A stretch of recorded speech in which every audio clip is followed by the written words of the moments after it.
ጸልዩ ባበዛቴ ቤተ ክርስቲያን ቅድስት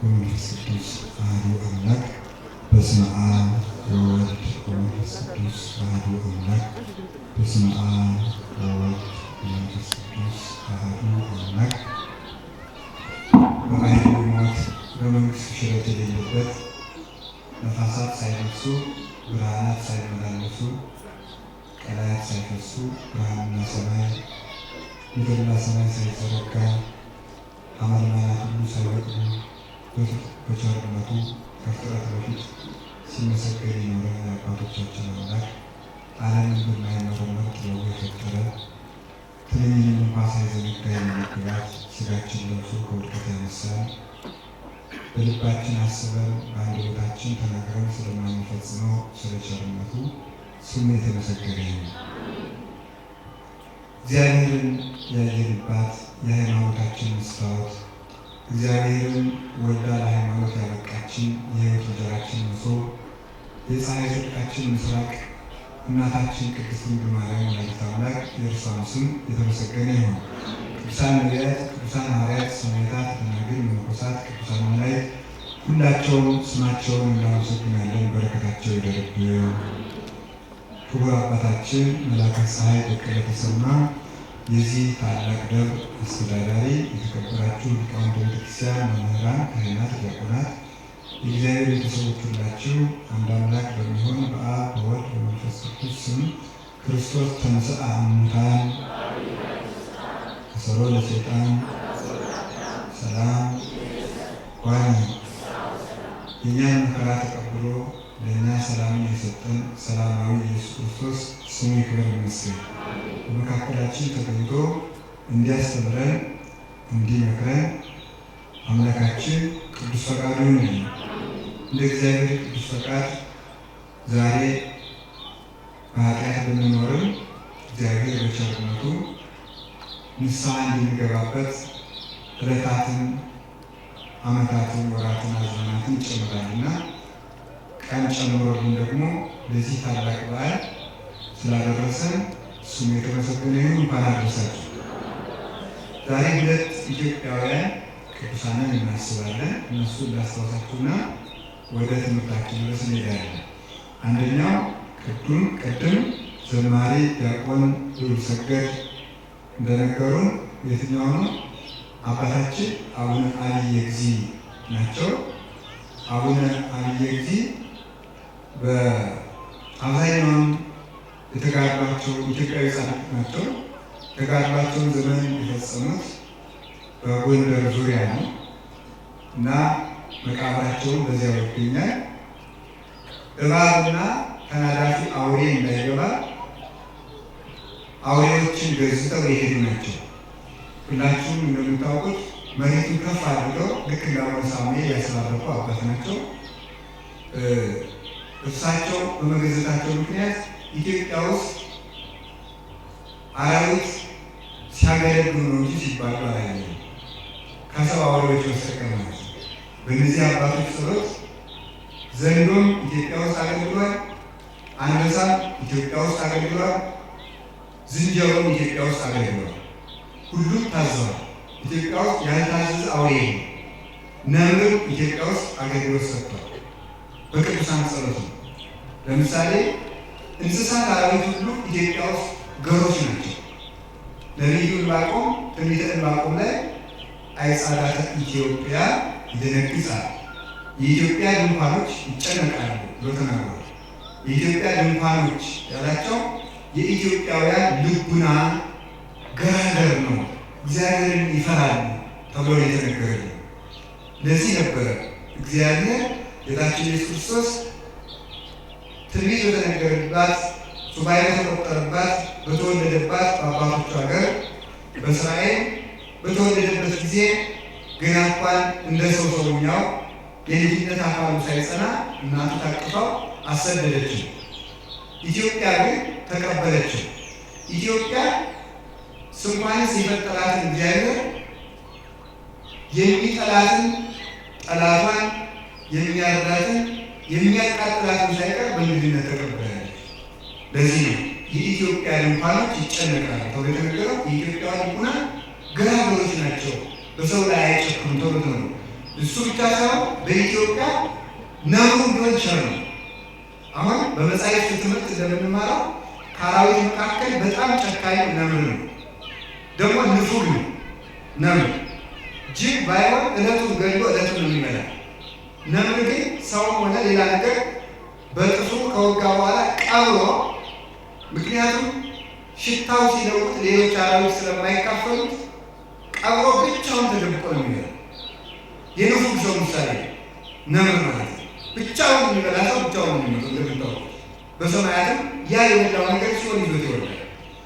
ግን ኢትዮጵያ ውስጥ ግን ነብር ራሱ ንፉግ አይደለም። ምን አድርገዋል?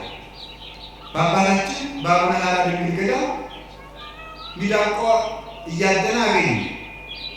ሄደችና ሚዳቋ ከአባታችን ከአቡነ ሐራ ሄዳ ተጠጋች። ስትጠጋ ከእሷ የተጠጋቸውና ምን እበላታለሁ ብሎ ትቢያው ብሶ ለእሳቸው ሰብሎ ተመልሶ እሳቸው ከእንግዲህ ወዲያ ጠላትነት አይኖራችሁ አብራችሁ ኑሩ ብለው እንደ ሽማግሌ አስታርቀው በገዳማቸው እስከሚሞቱ ድረስ ሚዳቋይቱና ነብር በሰላም እንዲኖሩ አድርገዋቸዋል። እንዲህ አድርጎ እንዲያውም ገዳማቸውን ሲጠብቅ አሁን በኢትዮጵያ እመቤታችን በስደት ከተቀመጠችባቸው ገዳማት አንድ ጣራ ገዳም የሚባል ገዳም ነው። እሱ ገዳም ላይ ነብር አሁን ድረስ ዕቃ ቤቱ በነብር ይጠበቃል። እና ሌባ መጥቶ አሁን በቅርብ ጊዜ ነው እኛ ከተወለደ ሌባ ሲመጣ በሩን ከፍቶ ሲገባ ነብሩ በሩን ለቀቀለትን አስገባው። ከዚያም መልሶ ከበሩ ላይ ቁጭ ሊወጣ ሲል ያወረሩበታል። ቁጭ ሲል ዝም ይላል። እንደዚያ ቆይ እየጠበቀ አሳድሮ ማለዳ ለመነኮሳት አሳድሮ ነብሩ ራሱ ሳይበላ ለዚያው ማለት ነው። ይቻል እንኳን ሰው ነብር ያዝባት አገር ነበር። ዛሬ ላይ ያለው ነብር አገልግሏል። ጅብ እንዳገለገለቻቸው ጅብ እኮ እንስሳን አገልግላል። እኔ በእውነት አሁን በእንስሳት ስም ራሱ መሳደብ ማቆም አለብን። እኛ እነሱ በእነሱ ስም መሳደብ እንኳን ለመሳደብ ጅብ የሚባል እንኳን ስም ማውጣት እንኳን አንችልም። ለራሳችን እንደው ለመጠሪያ እንኳን እኛ ጅብን ብራችሁ ታስባላችሁ? ጅብ መጥቶ እንዴ ጅብ እኮ ለቅዱስ ጳውሎስ እኮ አገልግላለች እኮ። ጅብ የት ላይ ይተኛል ብላ አድና ከበላችሁ አውሬ ምንጣፉን አልፍታ አድርቃ ጳውሎስ ይዛለት ትበላለች። ውለቷን መጀመሪያ እጉሩና ግልገሎቿ ገደል ወደቁባት። የወለደቻቸው ማውጣት ቢያቅታት ሄዳ ቅዱስ ጳውሎስ ከበዓቱ ሆኖ ከሚጸልይበት ሄደችና በጥፍሯ ትጎትተዋለች፣ ወተት ታደርገዋለች። ምን ብላ እግዚአብሔር እንዲረዳት ሆኖ የሚሆን ብሎ እሱ ተከተላት። ግን አይነቱ ናት እንጂ እየመራች ወሰደች ከጉድጓዱ ገብቶ ግልገሎቿን አወጣላት። የዚያን ውለታ በሌላ ቀን ይህ መነኩሴ ከዚህ ዋሻ በምን ይተኛል ብላ አወዛ ታለታለች። በአፋን ቆጥረ ነው የመጽሐፍ ታሪክ ጻፈ ነው። ጅብ ለአባቶቻችን አገልግሏል። አንበሳ ለአቡነ ሳሙኤል አገልግሏል። እንዲያውም አንድ መነኩሴ ያን ቀን በገዳም ሲኖር እንደው ዛሬስ ውሃ ማናሙ ቆበሰጠኝ ራሴን አሞኝ ነበር ባይታው ብቻው ማሸወጥ ነው። እንደ ዛሬዎቹ በመኪና እየተጨወጨላቸው ባይታው ያይባል። ባይታዊ ማለት ግዕዝ ነው ቃል ራሱ። ተባይታው ብቸኛው ነው። ባይታዊ ማለት ብቸኛ ነው። ሰው አስከትሎ ቤቱን ነው። ሰው እያንዳንዱ እያስከተሉ ባይታዊ መባል አይቻልም። በመጽሐፍ የለም። እንግዲህ እናንተ የራሳችሁ ባይታዊ በነገራችን ላይ የገበያ ሰው መምህር ያለው ሰውና ህዝብ መምህር ያለው ሰውና ህዝብ ባይታዊ ያለው ሰው ነው። ህዝብ ባይታዊ ያለው ሰው እግዚአብሔር ላይ ነው ይችላል። ህዝብ መምህር ያለው ሰው እግዚአብሔር ላይ ነው ይችላል። ህዝብ ያነገሰው ሰው ችግር ነው። እግዚአብሔር ያነገሰው ሰው ነው ይዘልቃል። እግዚአብሔር ያነገሰው ሰው ይዘልቃል። አላችሁ ብቻውን ከዋሻ ከተቀመጠበት ምን አደረገ? ሰማው። አንበሳው ሰማና እየሮጠ ሄደ። ሄዶ ውሃ ቀርቶ በአህያ ጭኖ ወደ ቤት የሚወስደውን ሰውዬ ከነ አህያው እያባረረ ይሁን አንበሳው አባሮ አምጥቶ በእንግዲህ ልጄ ውሃ አምቆ የሚሰጠኝ ሰውዬ ነበረ። አንበሳው ካመጣ ላይ ደግሞ በላሙቃ ሰጠኝ። በአህያው ከጫነ ውሃ ቀርቶ አምቆ ሰጣቸው። በእንግዲህ በሰላም መንገድ ብሎ እንዲያርጓ ደርሰዋል። ማን ይቀብርልኛል ብሎ ቅዱስ እንጦንስ የቅዱስ አውሪ ስጋ ማን ይቀብርልኛል ብሎ ሲያለቅስ ጉድጓድ እንዳልቆፍር ደካማ ነኝ ብሎ በምናኔ የደረቀ ሰውነት ስለነበረው ሲቸገር አናብስቱ ነበሩ መጥተው እጅ ነሱት። ለካ መቃብሩን ባርክልን እንጂ እኛ ቆፍረናል ብሎ ባርኮ ቆፍር አቃወሩት። ዛሬ ደግሞ እንኳን ልንቀብር የሰው በድን እንዳውሬ በል እየተጎተተ በየከተማው ይቀጥላል መከራው ነው። ኢትዮጵያ አሁን አራድ እንጂ አህያ ገንዘው የቀበሩባት ሀገር ነው። አህያቸው የማነ ብርሃን የሚባል ሀገር አህያ ነበራቸው። አስራት በኩራት ራሱ እየዞረ ነበር የሚሰበስብ። እየሄደ ከሰዎቹ ደጃፍ ከምዕመናን ደጃፍ ይቆማል። ጭነቱ ይዞ ያልደረሱትን ያውቃቸዋል። እነሱን ጨምረው እንዳይወጡበት ጭነቱን ጭነው መልሶ ይዘጉታል። ሲያገለግላቸው ይኖር ነበረ። እሱ ሲመጣ አባታችን አሁን አራድ እንጂ አልቀሰው ገንዘው እንደ ሰው ገንዘው ነው የቀበሩት ማለት ነው። ከሱ ቦታ ከሱ መቃብር ላይ እምነት ፈልቆበታል። እምነት ፈልቆበት ጸበል ፈልቆበት እምነት እንደ ከሱ ላይ እየወጣ ፈውስን ይሰጣል። ዛሬ ነው ቁስል ለወጣባቸው ይሄ በሙሉ ለሚገበገቡት ሁሉ ፈውስ የሚሰጥ እሱ ነው። እናንተ ደግሞ ምዕመናን ዱር የድሮ ምዕመናን ለአህያ አስራት ይሰጡ ነበር። ደግሞ ዛሬ እኛን ከአህያ ሳነሳችሁ እንሰብካችሁ አሰቡ ትባሰሩ በቃ እንደውም እንደምትሉት ያው የሚቀሱት የሞጡት የበል ማለት መስደብ ነው የምታወቁት። መስደብ ብቻ ያውቃል። እየተሳደረ ደግሞ አለቀ እና ስንቱ ይነገራል መስላችሁ እና አሁን አየት እባብና ዘንዶ እንዳትበሉ ተብሎ ይሄው እንደምታውቁት አሁን አረጋዊ ወደ ደብረ ዳሞ ወጡበታል። መሰላሉ ወጡበት። ሌሎቹም አባቶች ዛሬ ደግሞ ካረፉት ግንቦት 19 ቀን ካረፉት አባቶች አንዱ ኢትዮጵያዊ አቡነ ዮሴፍ ናቸው። እሳቸው ዝንጀሮና ሰው በሽምግልና አስታርቀዋል። በሽምግልና ዝንጀሮና ሰው እንግዲህ እግዚአብሔር ያሳያችሁ። አሜን እግዚአብሔር ያሳያችሁ ሲባል አሜን የሚባለው እና ዛሬ ድሮ ማመልከቻ ሲባል ነገስታቱ እግዚአብሔር ሾማቸው ስለነበሩ እግዚአብሔር ያሳየው ክርስቶስ ያመልክቶ ይባላል። ደግሞ ዛሬ ደግሞ ማመልከቻ ጉዳዩ የሚባለው ያው ጉዳዩ አይታይም። ሰዎቹ እግዚአብሔር አይፈሩም፣ እኛም እግዚአብሔር አንፈራ እና ሰውየው እናቱ ሞታ ዝንጀሮ ይበዛበታል። ከላሊበላ ትንሽ ራቅ የሚገኝ ቦታ ነው። ያው ኢየሱስ ገዳም ለአልጋ ቁራኛ፣ ለቁስል፣ ለብዙ ጉዳዮች ቃል ኪዳን የተሰጣቸው 3 ጸበሎች አላቸው። የማይፈወሱ በሽታዎች ሁሉ የሚፈወሱ እና እሳቸው አሁን ዮሴፍ ምን አደረጉ? ዝንጀሮ ስለሚበዛ ሰውየው እናቱ ሞታ እናቱን እንዳይቀበር ሆድ እኮ ክፉ ነው። ዘመዶች ሆድ ክፉ ነው። ዘር እየሰራ ዘሩ ዝንጀሮች እያቆሙበት ነው።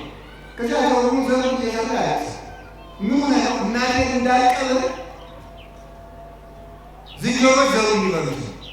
ዝም ብዬ እንዳልዘራ የእናት ሞት ነው ማለት እኔ እጠብቃለሁ አለ። ሂድና ሲቀበርና ሂዶ ቀብሮ ተመለሰ። በእንግዲህ ከዛሬ ጀምሮ እናንተም እህል ስታጭዱ አልፋችሁ ለዝንጀሮዎቹ ተወላችሁ፣ እናንተም ደግሞ ሳር ግጣችሁ ደሩ እንጂ እህል አትብሉ፣ የሰው አዝመራ አትብሉ ብለው ዝንጀሮዎችን በግራ ሰዎችን በቀኝ አድርገው አስታርቀው ሸምግለው አስታርቋቸው ዛሬ ይገርማቸዋል። ተለይታ እንደ ላም ቀን ያቺ ክፍል ብቻ የተወሰነች ክፍል ናት። ያቺ ብቻ ዝንጀሮዎች ላይ ነው። በሌላው ያለው ይበላል። የአቡነ ዮሴፍን ጸበል ግን ወስደው ሲረጩ በእውነቱ እዚህ ቦታ ላይ መጥቶ ያደረ 3 አክሊሎችን አወርድለታለሁ ተብሎ ቃል ኪዳን ተገብቶላቸው እንዲያውም የሚገርሙ አሁን በዚህ በ19ኛው ክፍለ ዘመን ላይ አንድ ተማሪ በዚያ ሲያልፍ ዝንጀሮውን በድንጋይ ይለዋል። ዝንጀሮውን በድንጋይ ሲሉ የአገሩ ገበሬ አባታችን የሰጡንን ጸጋ ለምን ትማታለሁ ያን ተማሪ እያባረረ አስጥቶ ሰደዋል። እና አባቶቻችን እና አቡነ ዮሴፍ ዝንጀሮና ሰውን አስተዛዝነው ኑረዋል። ለእኛም ተዛዝነው ያለን እግዚአብሔር የአባቶቻችን በረከት ይደርብን። ለእንስሳ እንኳን የተራራባት ሀገር እናትች ይቻላል። አሁን ዛሬ የትም ቦታ መሄድ ትችላላችሁ። በገጠር እናቶቻችን ጤፍ ሲያበጥሩ የከተማ ሴት ማበጠር ይወቅም አይወቅም አላውቅም። በርግጥ የተበጠረ ነው ከወፍጮ የታስፈጭታችሁ ምትበሉ መሰለኝ። እና ጤፍ ሲያበጥሩ ለወፎቹ ቀንሰው ይተውላቸው ለወፎቹ ብለው ነው። አሁን አክሱም አካባቢ ስትሄዱ ደግሞ የአክሱም እናቶች ወስደው ጥሬ ለርግቦች ለወፎች ወደ ቤተክርስቲያኑ ግቢ ልትገቡ ስትል ከየድንጋዩ ላይ ጥሬ ተደፍቶ ታገኛለች። እንዲህ አድርገው የሚያዝኑ ሰዎች በኖሩባት ሀገር የማይተዛዘን አውሬ ከባብ የባሰ ተፈጠረ። እግዚአብሔር ሁላችንንም ሰው ያደርገን። አሁን እንደዚህ ስላችሁ ግን ከውጭ ያሉትን ሰዎች እየመደባችሁ ልትሰሩ ትችላላችሁ። ይሄ ዝንጀሮ እገሌ ይመስላል፣ እባብ ደግሞ እገሌ ይመስላል ያላችሁ እኔ ነው ማለት እስኪ እኔ በሉላችሁ። አሁን እዚህ ዓለምን ያስተካከሏት 12 ሐዋርያት ናቸው አይደል? ይሄ ሰው ስንት ሰው ነው? በጣም ብዙ ሰው እኮ ነው። እኔ ማምላክን ከዚህ ነገር እዚህ ግቢ ውስጥ ያለው ሰው ብቻ እኔንም ጨምሮ ብንስተካከል ሀገራችን ሰላም ትሆናለች። ሳይስተካከል ግን እግዚአብሔር ታምራዊ በሆነ መንገድ ዝም ብሎ የኢትዮጵያ ትንሣኤ እያሉ ማጨጭ ምንም አያመጣም። ምን አይነት ኢትዮጵያ እንደምንፈልግም አይታወቅም። በእውነት ነው ነገራችሁ። እየሰራን እየተስተካከል ከሆነ ግን እግዚአብሔር ቀን ያመጣል፣ ቀን ያምጣል። ወደ ርዕሳችን እንሂድ። እስመ ስማ ቃላቲሁ ምግባሩ በሚል ርዕስ እንማማራለን። የሥራው ምስክር ቃሉ ነው። ይቅርታ፣ የቃሉ ምስክር ስራው ነው በሚል ርዕስ እንማማራለን። እስኪ የቃሉ ምስክር ነው ስራው ነው። እንደገና የቃሉ ምስክር ስራው ነው። ሶስተኛ የቃሉ ምስክር ምኑ ነው? ስራው ነው። ቅዱስ ቄርሎስ የተናገረው ኃይለ ቃል ነው። ድርሳነ ቄርሎስ በሚባል መጽሐፍ ላይ የምናገኘው ቃሉን የተናገረው ቅዱስ ቄርሎስ ነው። ቄርሎስ ማለት አንበሳ ማለት ነው። አንበሳ ባገሳ ጊዜ አራዊት እንደሚደነግጡት ቄርሎስ በተጠቀሰ ጊዜ አጋንንት ይደነግጣሉ።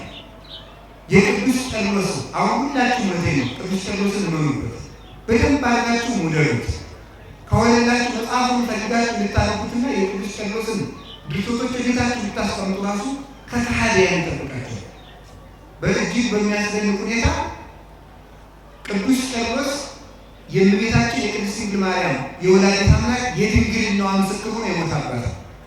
በጌታችን በኢየሱስ ክርስቶስ ጌትነት ላይ የሚነሱትን መናፍቃን በሙሉ ሲመክት የኖረ በእውነቱ በስግው ቃል ቀዳሚው ቃል በሚሆን በቀዳማዊ ቃል ማጭድ አልሰማ ያለውን ንስጥሮስን በቀዳማዊ ቃል ማጭድ አጭዶ በ200 ሊቃነ ጳጳሳት አበራይቶ ወቅቶ በኤፌሶን አውድማ ዘርግቶ በመንፈስ ቅዱስ ስልጣን በውግዘት አዝርቶ በትኖ ገለባው ንስጥሮስን ከቤተ ክርስቲያን የለየ ፍጹም የቤተ ክርስቲያን አባት ነው። ቅዱስ ቄርሎስ የሚገርመው ትምህርት ተምሮ ሲያበቃ ትምህርቱ ሲጨርስ ቀጥታ ስብከት አልጀመረ። እንዲያውም በቤተ ክርስቲያናችን ታሪክ የማጥናት ሀብት እንደ ቅዱስ ቄርሎስ ሆኖ የተሰጠው ሰው የለም። የማጥናት ሀብት ወይ መስል ከመዘቀዳሚ ተምህረ ከመምህሩ አንደበት ሲሰማ ቃል በአምስት ዓመቱ ነው ብሉይ ኪዳንና አዲስ ኪዳን ተምሮ የጨረሰ። ከመምህሩ አንደበት ሲሰማ እንደተዳመጠ ብራና ሳያዳግም በልቡናው ሰሌዳ ይጽፎ ነበር እና እንዲሁ ሆኖ ተምሮ ሲጨርስ በቅቶ ፍጹም ተዋህዶ ሲጨርስ በስበክ አላለው። መምህሩ ቅዱስ ቴዎፍሎስ ምንድን ያለ ሂድና የተማርከውን በገዳም ኑረውናና ስበከ። በገዳም ሄደ። ከጀማሪዎች ጋር ሰደደው። ጀማሪዎችን በተግባር በአገልግሎት በትሩፋት በለጣቸው። ከማይከላውያን ገባ ርሄስ ከኛ ጋር ሊኖር አይገባም ብለው በቅድስና ከፍ ካሉት ከንጽሐ ሥጋ ላይ ካሉት ጨመሩት። ከእነሱም በለጠ። ከፍጹማን ማኅበር ሰደዱት። እነሱም በለጣቸው። ዓለምን በሙሉ ከአንድ ቦታ ተቀምጠው እንደ ኤልሳ ከሚያዩት ከፍጹማን ጨመሩት። እነሱንም በለጣቸው። በክብር ከሚበሉት በደመና ከሚሽከረከሩት ጋር ደግሞ በጸጋ ከበቁት እንዳሁን እንደናው ነገሮች ቅዱስ ካሉት ከፍጹማን ቅዱሳን ጋር ደግሞ ጨመሩት። ከገዳም ባስኬት ገዳም ከሚኖሩ እነሱንም በለጣቸው። እንግዲህ ወዲያና ሰበከ። ከዚያ በኋላ መጥቶ ሰበከ። የተማረውን ኖረው የኖረውን ሰበከው። ሰው ዛሬ እኮ ሰው ጠፍቶ ነው እንጂ የራሱ ማስተማር አልነበረም። ስለሆነ ሰው ጠፍቶ ስለሆነ አይጣል ቃላት ይመነዘራል። መምህር የለም ማለት አይደለም። በእርግጥ ምን ማለት ይመስላል? የበቁት አባቶች እዚህ አልመጣልም ብለው ነው እንጂ እኛ ቁጭ ብለን መማር ነበር የሚገባን ነው። ግን ምን አለ መሰላችሁ? እኛም አልበቃም፣ ህዝቡም አልበቃ ብሏል። የበቃ ባለትዳር ስለሌለ የበቃ መነኩሴ ያገኛል። ምክንያቱም እናንተ የምትወዱት እናንተ አይደላችሁም። የራሳችሁን ትሰርቁና መነኮሳት ስለሚሰርቃ መሰለኝ ሌቦች ስለምትወዱ እኛም ሌባ ነው። ሌቦች ወለዳችሁ ሌባ ሆነ። ቀጣፊዎች ስለወለዳችሁ ቀጣፊዎች ሆነ። አመንዝሮች ስትወልዱ እኛም ማመንዘር ጀመርን ማለት መርከስ ጀመርን። ትዳር ሊከበር ክህነት ይከበራል።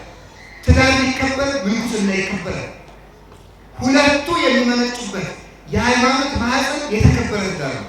ትዳር በመርከሱ ምክንያት ነው ሁለቱ እየተበከሉ ያሉት ምንኩስናና ክህነት ማለት ነው። ንጹህ ትዳር በሌለበት ንጹህ ክህነትና ንጹህ መነኩሴ ሊገኝ ፈጽሞ አይቻልም። ይህን ማወቅ ይገባል። አላችሁ እግዚአብሔር ከሁላችን ጋር ነው። በቅቶ ሰበከ። አንድ ሰው ለመስበክ የሚገባው ምንድን ነው? የመጀመሪያው መማር። ከዚያ በኋላ ምን ማድረግ አለበት? መከራ መቀበል። እስኪ መከራ መቀበል ነው። ምን ማድረግ አለበት? መከራ መቀበል አለበት። ሶስተኛ ሰው ምን ማድረግ አለበት? የተማረው መማር አለበት። የተማረው ነው። አሁን በዚህ ዘመን ያሉ መናፍቃን ሁለት ብልሃት ይጠቀሙብናል። በነገራችሁ ጥሩ ነው አይመስላችሁ? እሺ ልንገራችሁ። ሁለት ነገር የሚጠቀሙ መጀመሪያ ይላል እኔ እንዲሆን ለዚህ ብሎ ኢየሱስ ክርስቶስ ተገልጦልኝ ኢየሱስን አይቼው ይላል። ቆይ አንተ ግን መጀመሪያ እናንተ መጽሐፍ ቅዱስ አታነቡ ይላል። መጽሐፍ ቅዱስ አታነቡ አታውቁ። ደግሞ የሚለው ይላል ደግሞ ተረት ነው የምታወሩት። ትርጓሜ እያላችሁ ገር እያላችሁ ታምር እያላችሁ መጽሐፍ ቅዱስ አታነቡ ይላል። በጣም ጥሩ። እኔ አሁን አንድ መጽሐፍ እንዲያገኝ እናንተ መጽሐፍ ቅዱስ አታነቡ ማለት አሁን መጽሐፍ ቅዱስ ልክ አይደለም ብዬ ምክር በምን ይረታኛል? እስኪ እናንተ ራሱ መልሱ። መጽሐፍ ቅዱስ ልክ አይደለም ብዬ ምክር መልሱ ነው። መጽሐፍ ቅዱስ ማን የጠበቀው? መጽሐፍ ቅዱስ ቤተክርስቲያን ነው። መጽሐፍ ቅዱስ ልክ ለመሆኑ ማስረጃው ቤተክርስቲያን ነው። ቤተክርስቲያን ልክ ለመሆኑ ማስረጃው መጽሐፍ ቅዱስ ነው። ያለ መጽሐፍ ቅዱስ ልክ የሚሆን መጽሐፍ ቅዱስ የለም። ያለ ቤተክርስቲያን ልክ የሚሆን መጽሐፍ ቅዱስ የለም። ያለ መጽሐፍ ቅዱስ ትክክል የምትሆን ቤተክርስቲያን የለች።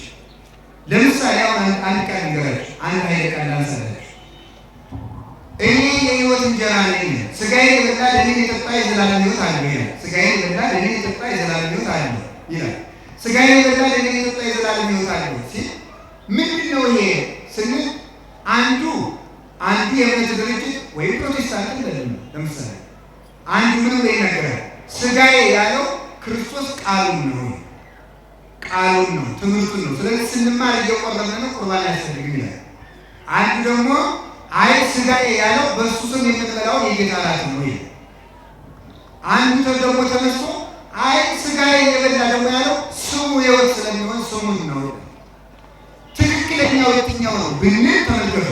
ትክክል የምትሆነው ትክክለኛውን ትርጉም ትክክል። ስለዚህ አንዱ ሥጋዬን የበላ ያለው ቃሉ ከሆነ አንዱ ስሙን ማመን ብቻ ነው ካለ ምኑ ነው ካልን ብለን ብንጠይቅ ሥጋዬን የበላ ማለቱ ቁርባን ነው፣ ቅዱስ ሥጋውን ደሙን ክቡር ደሙን መቀበል ማለት ነው ብሎ የሚነግረን ሐዋርያት ሲማሩ የነበረ የሐዋርያት ተማሪዎች ሲማሩ የነበረ የዚያ ተማሪ ያልታሰበ የነበረ የዚያ ተማሪ የዚያ ተማሪ በዚህ ተዋረድ ሰንሰለቱን ጠብቆ የመጣ መምህር የነገረን እንደሆነ እሱ ትክክል ነው ማለት። ስለዚህ መጽሐፍ ቅዱስ አታነቡ እንኪያማ መጽሐፍ ቅዱስ እንዲህ ይላልና ምን ማለት ነው? አንተ ራስህ መጽሐፍ ቅዱስ አልተማርክም፣ አታውቅም። ሳትማር እንዴት ልታውቅ ትችላለህ ስትሉት ደግሞ እንዲህ ላይ መጽሐፍ ይባቸዋል። እግዚአብሔር እኮ ይላል የደንቆሮች አምላክ ይላል። የምናምን አህያ ያናግር አምላክ ገለጠልኝ ይላል። ይኸውልህ እኛን ለመሳለ ሲሆን አልተማራችሁም ይላል። አንተ መቼ ተምረህ ነው ስለው እግዚአብሔር የደንቆሮች አምላክ ነው ይላል። ለእኛ ሲሆን የደንቆሮች አምላክ አይደለም፣ ለእሱ ሲሆን ግን ለድንቁርና መጠጊያ እግዚአብሔር የደንቆሮ አምላክ ነው ይላል። ለመታበይና ቤተክርስቲያንን ለማፍረስ ሲፈልግ ደግሞ መጽሐፍ ቅዱስን አታነቡም ይላል። ደግሞ ሁለተኛ ይመጣል። ቆይ አንተ ስንት በሙሉ እንዲሁ ቅዱስ ዳዊት ሁሉ አፍቀርከ ጽድቀ ወአመፃ ጸላእከ ለሚለው መዝሙር 44 አቤቱ እግዚአብሔር ሆይ ጽድቅን ወደድክ አመፅን ጠላህ ነው። ጽድቅን ወደድክ አመፅን ጠላህ።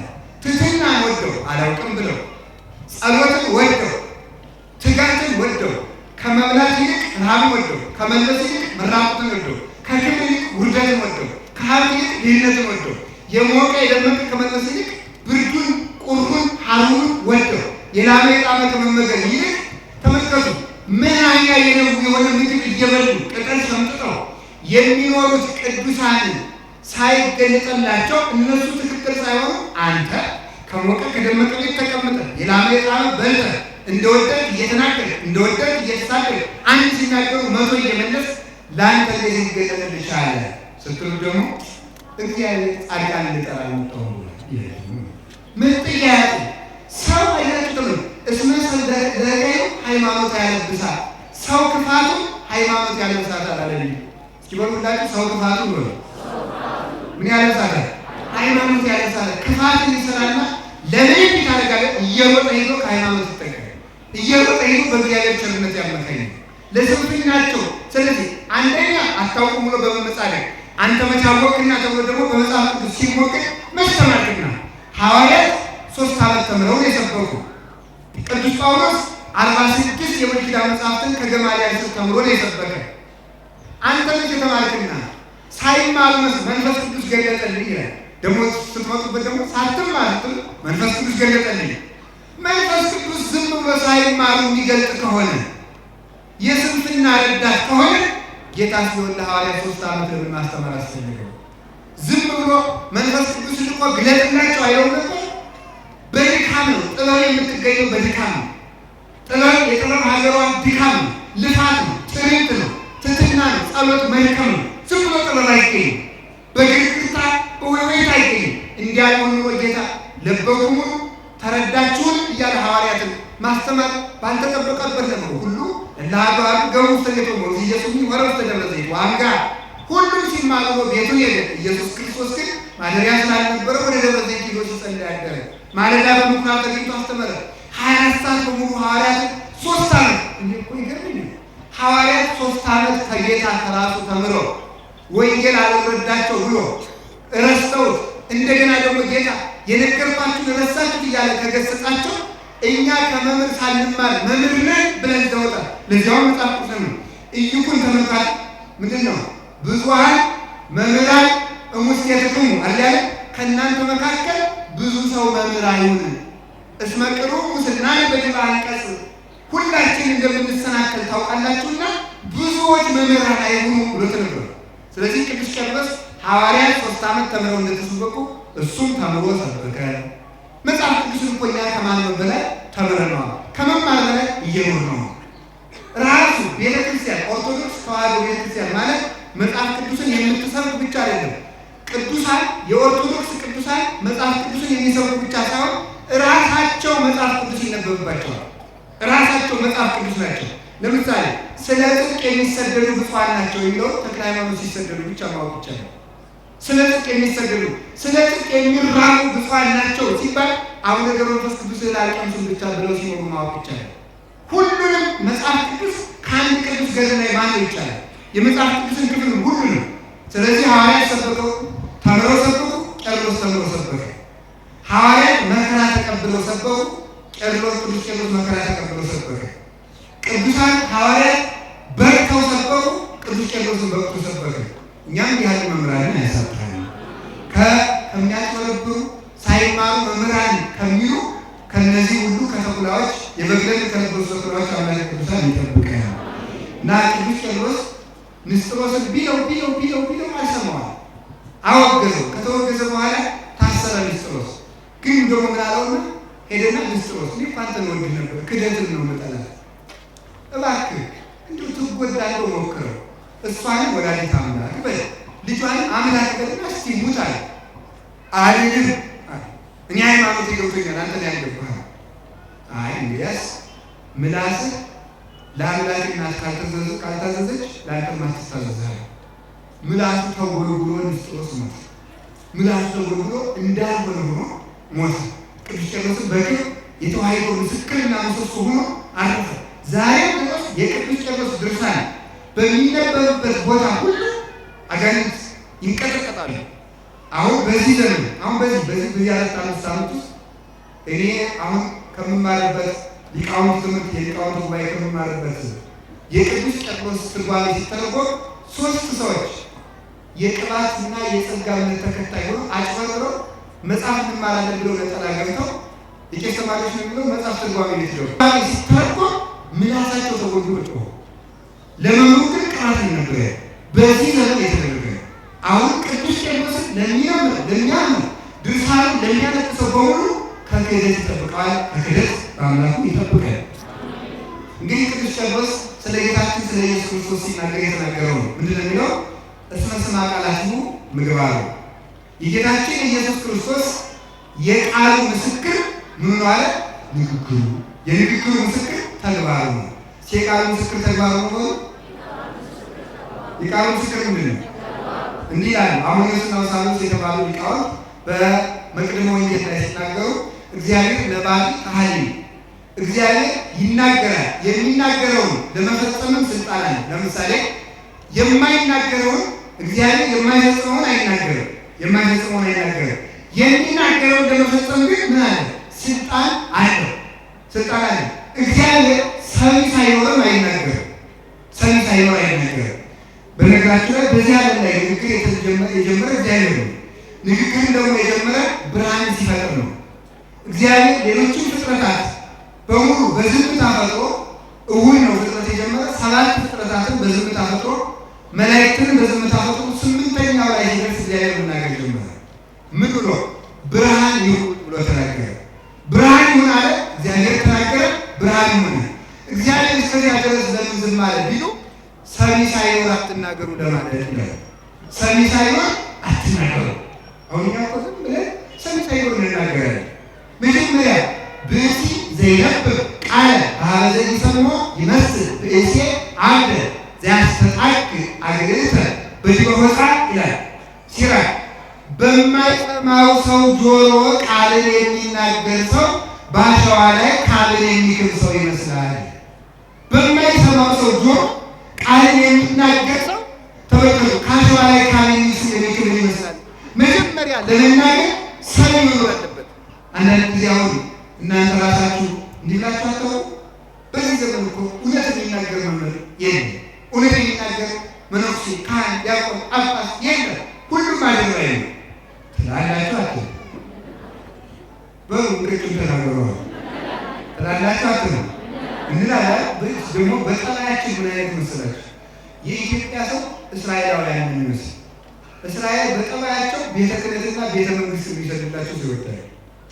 ይሄ አሁን ምሳሌ ግሪክ ብዬ ቁሳው ነገር ጌራ ናቸው፣ ቀጣፊ ናቸው፣ ሰው መሳይ ናቸው። ህዝቡ እየተበተነ የማያዙ ተኩላ ናቸው፣ ገንዘብ የሚያጨረብሩ ብል በግሪክ እውነት ነው። እኔ እኮ ለዓላማ ሊሆን ይችላል የተናገርኩት ነገር እንጂ አባት ወይ ብዙ አባታችን በዚያ ሌባ ሆኖ ላይሆን ይችላል። በጠባያችን ቤተ ክህነትና ቤተ መንግስት የሚሰጥ ሰዎቹ ትክክል አይሆኑ የሚሆኑ ሳይመረምር የሚሳደረልን ሰው ነው ወደ ግን ሰዎቹ ደግሞ ለዓላማቸው እያደረጉት እንደሆነ ግን አናውቅም። ፈጽሞ ሳንመረምር ደስ ይለናል ብሎ በቃ የዚያ ጊዜ ሀገር ይወጣልን፣ ቀን ይወጣልን፣ ሰላም የተመለሰልን፣ ርስታችን ጉታችን የተመለሰልን፣ የተስተካከለልን፣ ፍትህ የተሰጠን ይመስለኛል። ግን ትክክለኛ አባቶች እንዲያውም በክፉ ዘመን ምን ዝም ሰሚ የለማ በሞተ ሰሚ የለም ብሎ አንዳንድ ጊዜ እኮ ሰላማዊ ሰልፎቻችን እኮ ይገርሙኛል። ሰሚ ሳይኖር እኮ ነው የሚጮኸው። ተናግረን ዝም ወጣችሁ ነበር ጎበዞች ለሱ አሽቦብን ቁጭ ያለ ሰሚ ማምላክ ጀግና እንደውም በዝምታው ነው የሚያስፈራ። ክርስቲያን በዝምታው ነው የሚያስፈራ። ዝም አሉ ከኢትዮጵያ ነገስታት አንዱ እኮ አድርጓል። ግብር ጨመሩ አይደል? ህዝቡ ወጣ። ከዛ በኋላ በበነገው ደግሞ ጨምሩ። እንደውም ከትናንት ነው ደግሞ ወጣ ጨምሯል። በሶስተኛው ዝም አለ። ህዝቡ ቁጭ አለ። ዝም ህዝቡ እንዴት ብሏል? አረጃኖ ዝም ብሏል። አሁን ነው መፍራት። ዝም ስንል እንደውም እውነቴን ነው ነገር ዝም ብለን ስራ እንሰራ። አሁን ይወጣል። በቀጣይ እንዲህ እናደርጋለን ታዲያ መስዋዕት ጥሩ ይላል። ፍቅር ማቆሽ ዝም ሳይኖር እንኳን ሰው ማን አይናገርም? እግዚአብሔር አይናገርም። እግዚአብሔር ለምን ዝም አለ? በእሱ ላይ ሳቢ ስለሌለ ማን ይሰማ?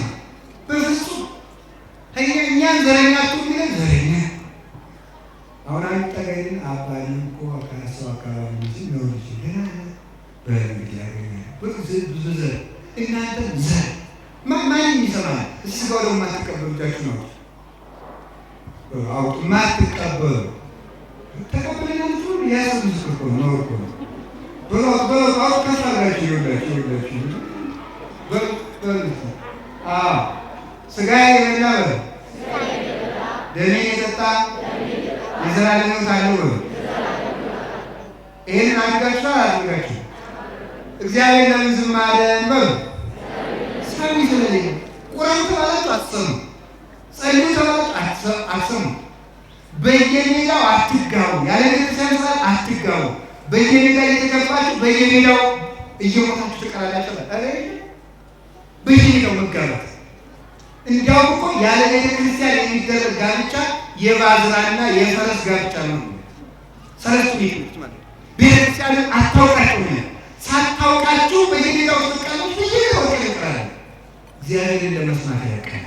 ኪዳን አስተምሩ ወይ አስቀድሱ ወይ ዳዊት ቢለው አረምን ታለው አረምን ንስሐ አባታ ወይ እግዚአብሔር ቸር ነው። እኛ ጨካኝ ነው። ጀርቸሩ እንዴ እስኪ ሁላችሁ ውሃ ጠምቷችኋል። ከወንዙ ዳርዳችሁ ቆማችሁ ዋሉና እስኪ ልትረፉ እንደው ውሃ ጥሩ ነው በሉ። ውሃ ጥሩ ነው። እንደገና እሺ ማር ጥሩ ነው በሉ። እንደገና ጠጣች። እግዚአብሔር ቸር ነው። ቸር ነው ግን አልተጠቀምኩበት። ቸር ነው። ቸርነቱማ ብላኝ አለ እኮ ጠጣኝ አለ። ልጄ እንጀራ ብቻ ሳይሆን እኔን ብላ አለ። ልጄ ውሃ ሳይሆን እኔን ጠጣ አለ። ማን ይስማ? ሰሚ የሌለበት እግዚአብሔር እንዴት አድርጎ ይስማ? ስንሰማ ነበር የሚሰማ። ዛሬ ሰምታችኋል። መሸነቂያ ሳትሉ ወደ እግዚአብሔር ቤት መቅረብ ብቻ ነው እንሰማ ያደርገን። ሰሚ ሳይኖር ከመናገር ዝም ብሎ እግዚአብሔር እንዲያሰማችሁ ነው። አንድ መስፍን እኮ ኢትዮጵያ ውስጥ እኮ አደረገ። ለንጉሱ አልገዛም ብሎ ንጉሱን አልነገራችሁም። ለንጉሱ አልገዛም ማለት አልገዛም ሲል ትዕቢተኛ ነበር። እሱ ባለ አውራጃ የተሾመ ነው። የታወራጃ ያለ ማለት ነው። ደግሞ ዘረኝነት ይመስላል። በዚያ ሲገዛ መስፍኑ ትዕቢተኛ ነው።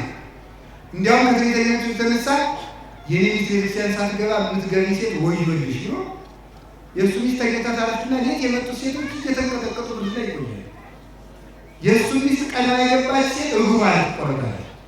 እንዲህ ያለ ትዕቢተኛ ነበር። እንዲያው ከትዕቢቱ ብዛት የተነሳ የጉንዳን ግብር አስከፍሎ ነበር ይባላል። እንዲያው ህዝቡ ይገዛልኛል አይገዛልኝም ለማለት ጉንዳን አስገብሮ ነበር። ያ ይሻላል እንዲያው ነው የሚጠሉት። ጉንዳን ጆሮ ነበር የሚነክስ። አሁን ተመልከቱ። ይሄ ሰው ከዚያ በኋላ እናደርጉ። ይሄ ሰው ሲታሰብ ወታደሮቹ ሄደው የእሱ ሚስት በማይረባ ግብር አገኙ።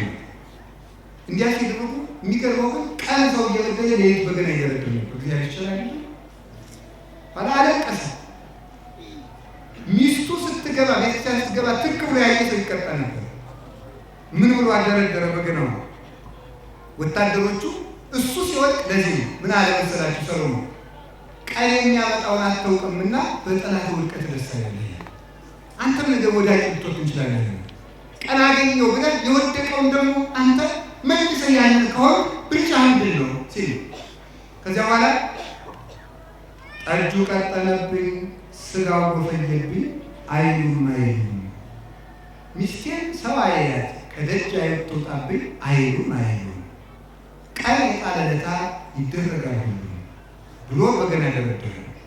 ከዚያ በኋላ ይሄን ቢሎ በገና ደረደረ ነው ሲሉታቸው ውጣ ፈትቻለሁ አንተ ሲሉት ጃንሆይ ከርሰው ለበለጠ ንጉሥ ነግሬያለሁ አላቸው። በዚያ አይነት የሚገርመው የእሱን ሚስት ሂደው በማይገባ ግብር የተገናኙ ሰዎች በመብረቅ ተመተዋል። ለምን ተመተቱ? ገፋን ብሎ ቀልሳ ግን የገፋን መግፋት መልሶ ራስን ያጠፋል። ስለዚህ ሰሚ ሳይኖር ለማይሰሙ ከሚናገር እግዚአብሔር እየሰማን ለሚሰማን ለእሱ ብንናገር ይቻላል እና ለእግዚአብሔር ብንናገር አምላክ ቅዱሳን ይርዳል። ሰው የሌለበት አይነገር። ሰው የማይሰማ አንዳንድ ጊዜ ከድንቁርናው የተነሳ አይሰማም ሰው የሚፈልገው። ሁለተኛ ደግሞ ሰው የሚሰማው የሚፈልገውን ብቻ ነው የሚሰማው። የሚፈልገውን እንደ ፍላጎቱ እስመ ዓለም ያፈቅር እንዲያሁ ዓለም የራሱን ይወዳል የተባለ ዓለም የራሱን ስለሚወድ የራሱን ነው የሚሰማው፣ አይሰማንም። እንደገና ደግሞ ሰው ርቦትም ላይሰማ ይችላል። ይሄ ለቤተሰብ ይጠቅማቸዋል። አሁን ለምሳሌ ባለትዳር ሴቶች ትኖራላችሁ አይደል? ባሎቻችሁ ስራ ውሎ እንደመጡ ጾሙን እንደዋለ አንተ በቀደም የሰደብከኝ ብለህ ግን አናትሽን ፈልፈልት ይችላል። ሰው በማይሰማበት ጊዜ አይነገርም። እውነቴን ነው። ሰው በራሱ ሰዓት፣ ሰው ባመነው ሰዓት አይጠየቅም። ለምሳሌ አንድ ምሳሌ ነገራችሁ። የማቴዎስ ወንጌል ምዕራፍ 21 ላይ ስታገኙ ሐዋርያትን አገኛቸው። ሐዋርያትን አገኘና ጌታ ምን አላቸው? ደቂቄ ሆኑ ብክሙ ዘደበልን አላቸው። የሚበላላችሁ እሬ የለንም አላቸው። በሉ መረባችሁ በቀይ ጣሉ። 153 አሳ ወጡ። ካወጡ በኋላ አላቸው እነሱ ያወጡት አሳ ተጠብሶ እስከሚበላ ድረስ ረሃቡ እንዳይጎዳቸው ብሎ በመላእክት ሌላ አሳ አስጠብሶ ቆያቸው። ኑፊቄን እንብላ ብሎ አበላቸው ጌታ። አብልቶ ከጨረሰ በኋላ ነበረ ቅዱስ ጴጥሮስን የወቀሰው። ጴጥሮስ ትወደኛለህ? አብልቶ ነው የወቀሰው። ጌታ እንኳን ተመልከቱ፣ እሱ ራሱ አምላክ ነው። ተክቶ እንኳን ወዲያው ጴጥሮስ ሐሙስ ዕለት ማታ ይቃርገን ይሆናል። አብልቶ በደም መስማት በሚችልበት ሰዓት ጴጥሮስ ትወደኛለህ አለ። ድካሙ ለቆታል፣ ብርዱ ለቆታል፣ አሳውን ተመክቧል። እንደወዳህ ታውቃለህ ብሎ በጎ ምላሽ ይመለስ። ሰውን በማሰው ሰዓት ከመውቀስ ጠብቆ በሚችልበት ሰዓት መናገር መልካም ነው። የምንናገረው ሰዓት በሚሰማበት ጊዜ እንዲሆን አምላክ ቅዱሳን ይርዳል። የሚሰሙበትን ጊዜ መጥቶ መናገር ይገባል። አላችሁ የላችሁ? እግዚአብሔር ሰሚ ሳይሆን አይናገርም። አንድ እኛም ሰሚ ሳይሆን አንናገርም። ሰው ባመመው፣ በደከመው፣ በረሃበው፣ በጨነቀው ጊዜ አይወቀስበትም። እንዲያ ወደ ሰዓት እኛ ሁሉ መረዳትና ማወቅ ይገባልና ተናግረን ሰውን ከመበደልም እግዚአብሔር ይጠብቀን። ሌላው እግዚአብሔር የማያደርገውን አይናገርም። የማያደርገውን አይናገርም። ምን አይናገርም። እግዚአብሔር የሚናገረው እንደውም እንደሌለው ቅዱስ ሰው ብዙ ይናገራል፣ ጥቂት ይሰራል። እግዚአብሔር ጥቂት ይናገራል፣ ብዙ ይሰራል። ስለዚህ ብዙ ተናገር ምንም ከማሰራ ምንም ሳትናገር ጥቂት ልትሰራ ይሻላል። ብዙ ተናገር ሰምታችሁኛል። ብዙ ተናገር ምንም ከማትሰራ ጥቂት ተናገር ምንም ሳትናገር ጥቂት ነገር መስራት ይቻላል። አሁን ብዙዎች እኮ ብዙ ነገር ምንም ሳይሰሩ ይገኛሉ። አልሰማችኋቸው? ኢትዮጵያ ትሆናለች፣ ኢትዮጵያ ትሆናለች፣ ኢትዮጵያ ትሆናለች። እንዲያው ፊልም አልሰማነው ፀሐይ ላይ ወንጀል ምንበላል ያስመሰሉ ዚያ ማየት ምንበላል ብዙ ነገሮች ምንም አልሰሩልንም። እግዚአብሔር ግን ጥቂት ተናግሮ ብዙ ሰራ። እስኪ ጥቂት ተናግሮ ምን ሰራ? ብዙ ሰራ። እስኪ ለምሳሌ ዛሬ ማነው ቃሉ ሐሙስ አይደል? ሐሙስ ለምሳሌ አሳ በባህር ውስጥ ያለው አሳ ስንት ይሆናል? ሲገሙ 1000 2000 10 ሚሊዮን ስንት ይሆናል? አቤት አናውቅም። በሉ ጥሩ፣ እሱ መልስ ነው። ከዚያ በኋላ ተመለሱ። ይሄ ሁሉ አሳንበቱ ጉማሬው አዞን ይሄ ሁሉ ለመፍጠር አሁን ጉማሬ ተፈጠረ። አሁን አሳ ተፈጠረ። ባይ አውጭ አላት አወጣች። ይሄ ሁሉ የፈጠረው በአንድ ቀን። ጤፉ፣ ስንዴ፣ በቆሎ በዓለም ላይ ስንት እጽዋት አሉ? ዛፉ ወይራው ሳናውቁ የሁሉ ምን ነው ተቆጣ? ምን ስንት ጊዜ ተናገረው ነው? ታልቅ ማለት መሬት ታልቅ ሲል የሁሉ ፈጠረ። ታልቅ ብቻ ብሎ እኮ ከዛ በኋላ ረው ሲካቱ ተቆጣጣቸው ስንት ይሆናል? ምንድን ያለ ነው? ለአብሩ ብርሃናት ተጠፈረ ሰማይ፣ ብርሃናት በሰማይ ላይ ያብሩ ሲል ቁጥር የሌላቸው ከዋክብት ተፈጠሩ። ፀሐይ ተፈጠረች፣ ጨረቃ ተፈጠረች። እነዚህ ሁሉ ያብሩ በሚል ቃል የተፈጠሩ በአንድ ቃል ይሁን ሰራ። ሰማይና ምድር ላይኩን ይሁን አለ ፈጠራቸው። ዝም ብሎ አሰበ። ሰባት ሰማይ አለ። ከዚህ በላይ ያ ሁሉ ሰማይ፣ ይሄንን ሰማይ፣ ይሄንን ምድር፣ ሰባት አምስቱ ያለ የመሬት ዓለም፣ ዘጠኙ የእሳት ዓለም፣ የነፋሱን ዓለም፣ የሆነ በዝምታ ብቻ ነበር። ጥቂት ተናግሮ ብዙ ይሰራል። እኛ ደግሞ ብዙ ተናግሮ ምንም አይሰራም። አሁን ፉከራ እንዲሁ በሞት ይያል አፈርሰው እንዲሁ በየፌስቡክ መለከታችሁን አቁሙ። በእግዚአብሔር ይችላል እንደዚህ መሳደብ በስድብ እንደው መደሰት አንድ ነገር ሳንሰራ ብዙ ማውራት አሁን እንዲህ ታቅዷል። ሌሎቹ እኮ ሊያጠፉ እንኳን አይናገሩም። ሊያጠፉ እንኳን ጥፋታቸውን ሲገልጹ ብቻ ነው የምናውቀው። እኛ ዝም ብለን እስቲ እግዚአብሔር ያስለች ቁርስ ያመጡታል አላችሁ። ስለዚህ እግዚአብሔር የማይፈጽመውን አይናገርም። የማይፈጽመውን አይናገርም። እሱ ብቻ እንዳይመስላችሁ እግዚአብሔር ስራውን ሰርቶ ሲጨርስ ይናገራል። እስኪ ሰርቶ ሲጨርስ በሉ እናላችሁ። ሰርቶ ሲጨርስ ይናገራል። ሰርቶ ሲጨርስ ይናገራል። በጣም ግሩም።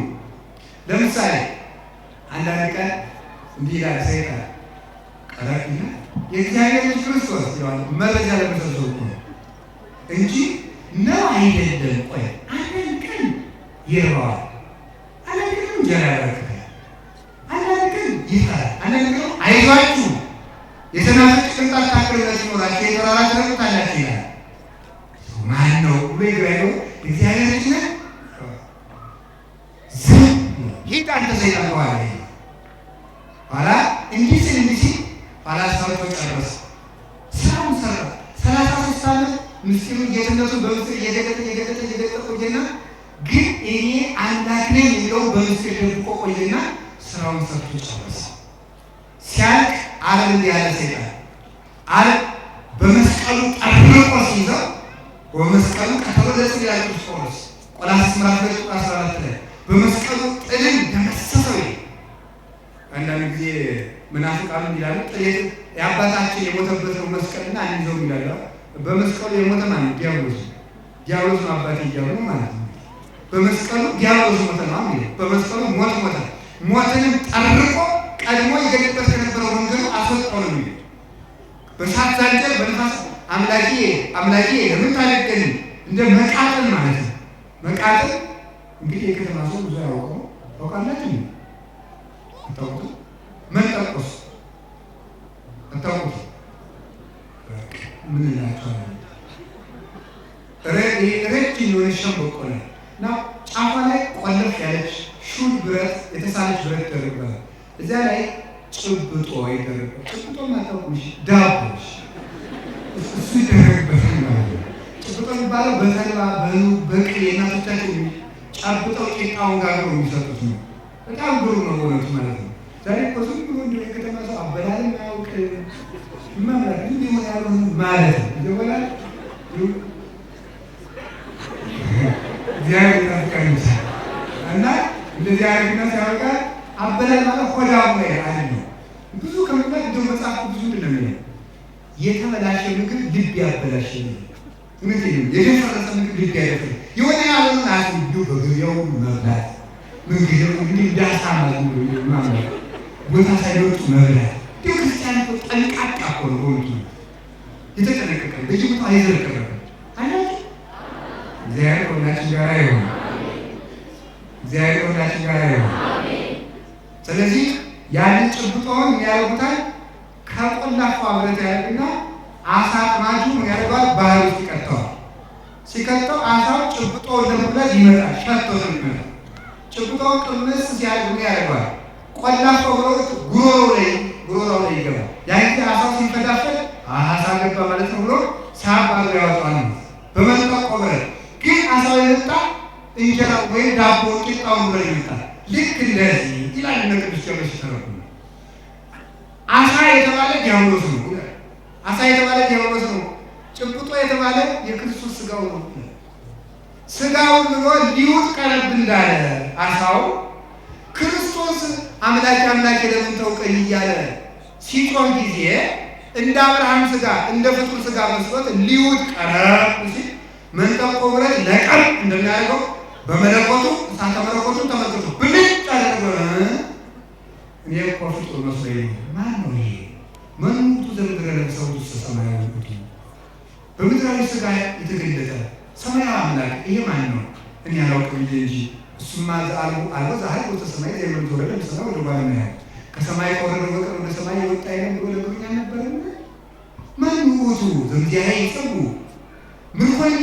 ይማን ነው። መንጉቱ ዘባይነ ደሳቱ ስለሞት ይባስ በጌትነቱ ብርሃን ከሞት ጋር የሚስተላለፍ ሞትን የሚቀጠቅጠው ማን ነው? መንጉቱ ዘንዛባ ለጽመታ አውሮ ከጌትነቱ ብርሃን የተነሳ ጨለማን ውር ያደረገ ይማን ነው። መንጉቱ ዘያውዱ ስፋት ይታተዝ የማይጠፋ ብርሃን የሚከበው ይሄ ማን ነው? መንጉቱ ተመልኩ ዘለይ ፎቶ እጅግ ሊዳስሰው የማይቻል ምንድን ነው? ምን ትሩዙቱ ዘያውዱ ስፋት አለና ሲያበቃ ወምላይ ሆም ተመልከቱ ወምን ሆም አለተመልከ አልቄ ዛማስ በላይ ሆም እንግዲህ እንኳን እሱን ወገኖችን እንኳን መውዳት የማልችለው ይሄ ማን ነው ብሎ ሲቀባጠር ጌታ ልቆ መለሰለት። እንግዲህ ማወቅ የለም ስራውን ሲጨርስ ዝንቱ ኢየሱስ ክርስቶስ ተሰቀለ ዘወቱ ጸጋማይ የማነ የሆነ ወታይታይ ከመዘላይ ወደ ሀላይ ከመዘቀዳለ እኔማ በግራ የነበረውን አዳም ወደ ቀኝ መለሱት አለው ያልከውን አንተን ወደ ባህር ጋር የወረወርኩ የተዋረደውን አዳም ከፍ ያደረግኩት ከፍ ያልከውን አንተን ያዋረድኩ እኔ ኢየሱስ ክርስቶስ ነኝ እወቀኝ ብሎ በዕለተ ዓርብ ጌትነቱን ገለጠ። ሰርቶ ሲጨርስ ጌትነቱን ገለጠ። በሰማይ የሰማይ ጌታ መሆኑን ፀሐይን አጨልሞ ጨረቃ ደማምሶ ከዋክብትን አልፎ የምድር ጌታ መሆኑን ዓለቱን ሰንጥቆ ሙት አስነስቶ የመቅደስ መጋረጃ ቀዶ ጌታ መሆኑን ሊገብርስ ገለጠ። ሰርተን ጨርሰን እንድናገር አምላከ ቅዱሳን ይወዳል። ሳይጨርሱ ሳይሰሩ መናገር ምንም ትርጉም የለም። ዝም ብላችሁ በሙሉ ይያችኋል። ዝም ብላችሁ ስራችሁ ለዚያ ለሀገር ለቤተክርስቲያን ለግላችሁ ዝም ሌላ ቆርጦ ልትቆሉ ካሰባችሁ ቆርባለሁ ይባላል። ነገ አስቀድሳለሁ ካላችሁ ዲያብሎስ ነው እሱ ብሎ ለስራው ሰጥቶ ነበር እንዲህ አይባልም። እንዲያው ሁለት መነኮሳት በነገራችን ላይ ሰይጣን የዓለምን እቅድ በሙሉ እያበላሸ የሚኖረው በአፍ ነው። በሌላ በንግግር ብቻ ነው የሚበላሽ። ሰይጣን የሰውን የልብ ተግባር የልብ እቅድ የማወቅ ስልጣን አልተሰጠውም። በአፋችን የምንናገረውን ነገር እያወቀ ነው። ጠንቋዮች ራሱ በምን እንደሚነግሩ ታውቃላችሁ? በአፋቸው ነው። ሰይጣን የተነገረን ነገርና የተደረገን ነገር ያውቃል። አንድ ሴት ናቸው እዚህ አዲስ አበባ ነው ያሉና ወደ ክፍለ ሀገር ያሉ አዲስ አበባ አንዳንድ ቀን ይመጣሉ እና የበቁ እናት ናቸው። ወይስ ግራውተን ያን ወጥቻለሁ እና የበቁ እናት ናቸው። ደግሞ ያን ወጥቻቸዋለሁ የራስ ኋላ ምን አለ የተወለድኩ በዚህ ቀን ነው አለ። እውነታቸው ነው። የእናት ስም ገድ ይባላል። እውነታቸው ነው። እድሜ ያን አሉ። እውነታቸው ነው። ግን ይሄ የበቁ አያት ናቸው። ለምን ሲባል አንደኛው መረጃ ሰብስቦ ሊሆን ይችላል። አንድ ሁለተኛ ደግሞ የተደረገ ነገር ሰይጣን ያውቃል። የተደረገ ነገር ነው ማን ያውቃል? ስለዚህ እኔ መወለድ የተደረገ ነው አልተደረገም ይተወልጃለሁ የተደረገ ነገር ስለሆነ ያውቃል። ቆይ እናንተ አዲስ አበባ ተቀምጣችሁ አሜሪካ መደወል ከቻላችሁ ጎጃም ያለው ሰይጣን ሐዋሳ ያለው ሰይጣን ለምን አይነግሩም?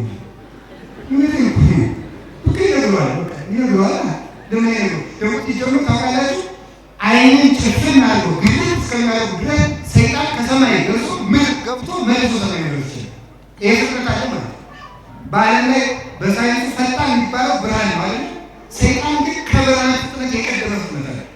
በዚህ ፍጥነቱ መረጃ ይቀባበላል። አጋንንቱ ማለት የተነገረን የተደረገን ማወቅ የሚችሉበት ስልጣን አላቸው።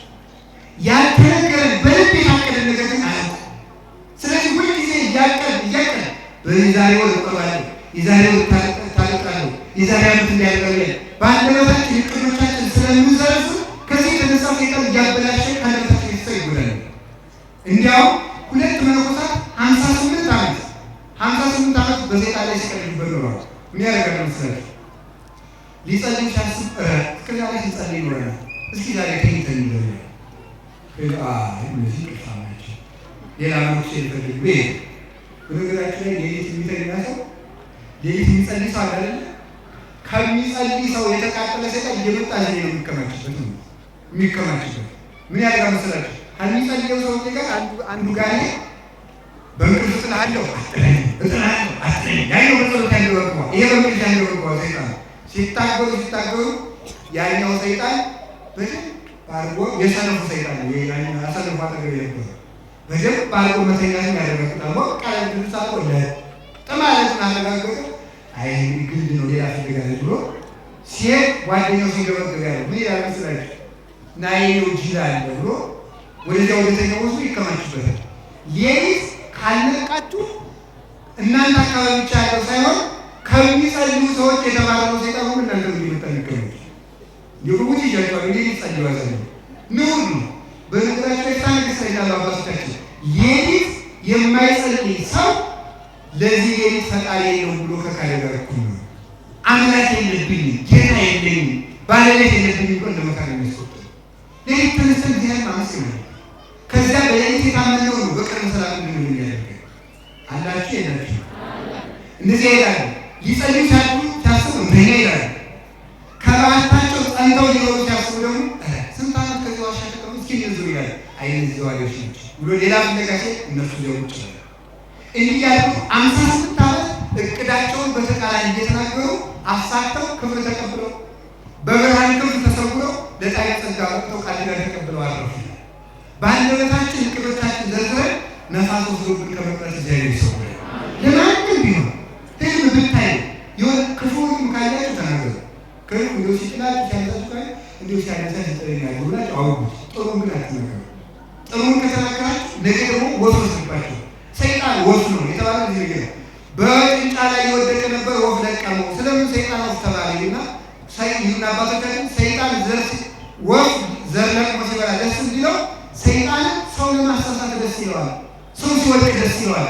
የሰው እቅድ ማበላሸት ደስ ይለዋልና እቅድ ባፍ አይዘረዘርም። አንደበታችን እንድንጠብቅ አምላክ ቅዱሳን ይርዳል። ሰርተን ጨርሰን ለመናገር ያውቃል። ሳንጨርስ ብለን ተፉከረ አላችሁ ይላችሁ ጌታችን ኢየሱስ ክርስቶስ የማይፈጽመው ይናገራል አይደል? ምንድን ነው የማይፈጽመው አይናገርም ነው።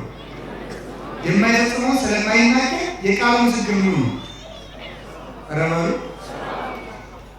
እሱ ባንዳች ነገር አትጨርቁ የህይወት መጋቢ የኔን ያለ ምስክር ተግባሩ እንጀራ መጥቶ አልመሰከረም መስክሩ መድኃኒት ኢየሱስ ማለት መድኃኒት ነው አለ።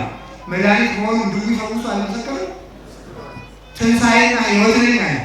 ንግግሩን የአራት ቀን ጌታ አልዓዛርን ቀስቅሶ አልመሰከረም? መስክሯል። ስለዚህ የሥራው ምስክር የቃሉ ምስክር ሥራው ነው። ክርስቶስ አምላክ ለመሆኑ ማስረጃችሁ ምንድን ነው? እስኪ መጽሐፍ ቅዱስ ላይ ይላል። አሁን ሌሎችም ድርጅቶች በተለይ አማሌቃውያን አሕዛብ በተለይ ይላል መጽሐፍ ቅዱስ ላይ ኢየሱስ ክርስቶስ እኔ አምላክ ነኝ ያለውን ወይ መጽሐፍ ቅዱስ ክፍል አስረዳኝ። ሥራው ምስክሩ ነው። በድንግልና መወለዱ ምስክሩ ነው። ሞት በሰማይና ምድር መግዛቱ ምስክሩ ነው። ሞትን ድል አድርጎ መነሳቱ ምስክሩ ነው። ሽባዎችን መጠርጠሩ ምስክሩ ነው። ዲዳዎችን ማናገሩ ምስክሩ ነው። የደንቆሮቹ ጆሮ መክፈቱ ምስክሩ ነው። ባሕር ሰገደችለት እኮ መኑ ዝንቱ ይሄ ባሕር የምትታዘዝለት ይህ ማለት ተብሏል። አንዳንድ እንዴ ክርስቶስ አምላክ ከሆነ ለምን አንቀላፋ ይላል። እንግዲህ ክርስቶስ አምላክ ካልሆነ ለምን ነፋሳትን ገሰጸ? መልሱ እኮ እዚያው ላይ ያለ እንዴት ባሕር ታዘዘችው? እንዴት አጋንንትስ ለምኑት ተንቀጠቀጡለት? ስለዚህ ስራውን ቃሉን በስራ ገለጠ። ቃላችን በስራ ለመግለጥ ያልቃል። አሁን ግን አንድ አሰራ መለፈት በተለይ እኔ አደራችሁ ቢሆን ያለው እንዳትቆጡ አትቆጡ ነገራችሁ። በተለይ አሁን ጧፍ እናባራንስ ይሄ ጧፍ ያለው መፎከር ብታቆም ይሻላል። ያክሰረሱ ማለት ለከቱ ገጠር ነው እየተነጋገራችሁ አሉ። አሁን ስለምጠፋችሁ ያስቀጠቁት ነገር ነው። ዝም ብላችሁ ግን ይሄንን የሚያልቋፍ ያበረች ኦርቶዶክስ አትበጠሱ በፎከራ ነው። ስራ መስራት እስኪ ስራ መስራት ነው። እንደዚህ ብሎ ነገር እንደዚህ በስራ ይሰራል። መውረድ ጌታ ስራ ይሰራል ለመልካም እንዲያው እውነቴ ነው። በዚህ ዘመን ተናገረን ካቀና ተናገረን ያበላሽ ነው። ለመልካም ተብሎ እኮ ዝም ይሻላል። ንግግራችን ከሚጠቅም ዝምታችን ይጠቅም ነበር። እሳት ያነደደው እየተናገረ ነው። አርመው ለተና ያለው እኔ ለመልካም ዝም አልኩ። ወታደሰኝ ቁስሌም በውስጤ ታደሰብኝ። አንዱ መልካም ዝምታ የጌታ ዝምታ ነው። እንዲያውም ጌታ በንግግሩ እንዳዳነ በዝምታ ያዳነ ደግሞ ብዙ ጌታ በዝምታ እንዳዳነ ታውቃላችሁ። አንድ ቀን አይሁድ ጌታን ከሰሱ። እንዲህ አሉ፣ አንተ በምን ስልጣን ነው ግን ይህንን ገበያ የምትፈታ? የዮሐንስ ጥምቀት ከምድር ነው ከሰማይ ነው። መልስ አሳጣቸው። ዝም አሉ። መርታት ይችሉበታል። ለመንግስት ግብር መክፈል ይገባል አሉት። ተልከው የመጡት ናቸው። የሚያጣሉ ዝም ይኖራል። ለነፍስ ብታስብላት ይሻላል። ተልኮ ቢመጣ ለዚህ ሞ ይፈለዝ በመንግስት ላይ አምጿል ይሉ ክፈሉ ሲሉ ተመከሩ። ዛሬ እውነት ሲነገር ሁሉ አባቶችን እንደሚያሸማቅቁት ማለት አይ ክፈሉ የመንግስት አቀማጭ ነው ይሉ ነው። ከዚያ በኋላ ምን አላቸው? ሳንቲም የማን ነው አላቸው? የቄሳር አሉ። በጎን ሳይት ያይዘው ደግሞ እንግዲህ ይውላችሁ ሳንቲም አለ በግራ የቄሳር ስላለው በቀኝ የማን ስላለው የእግዚአብሔር ስላለው የቄሳር ለቄሳር እግዚአብሔር ማለት ነው። ይሄኛውን ጎን ለቄሳር ያኛውን ጎን ለእግዚአብሔር ብሎ ፈጣኝ መስመር አይቻልማ። አንዳንድ ጊዜ ይቺ ለሳንቲም መቀስቀሻ ነው የምትሆነው። ጥቅስ ታሳዝነኛለች። ያለ ስሟ የጠፋ ጥቅስ ናለች። የቄሳር እግዚአብሔር ለሳንቲም አይደለም የተነገረው። ቄሳር የተባለ ዲያብሎስ ነው። ተንኮሉ ለዲያብሎስ ተወለደ ማለት ነው። የእግዚአብሔር ለእግዚአብሔር ያለው እናንተ በያሪያ ተፈጥራችኋልና ለእኔ ሁኑ ማለት ነው። ይህ ነበር የመስልስለት አዳም ደግሞ መልስ አሰጥቷቸዋል። ግን አርብ ሲከሰስ ለምን ነው ዝም ያለ? መልሳቱ እኮ አይደለም ዝም ያለ። ቢናገራላችሁ ቢናገር ሳይናገር አፋቸውን ዲዳ ማድረግ እኮ ይችላል።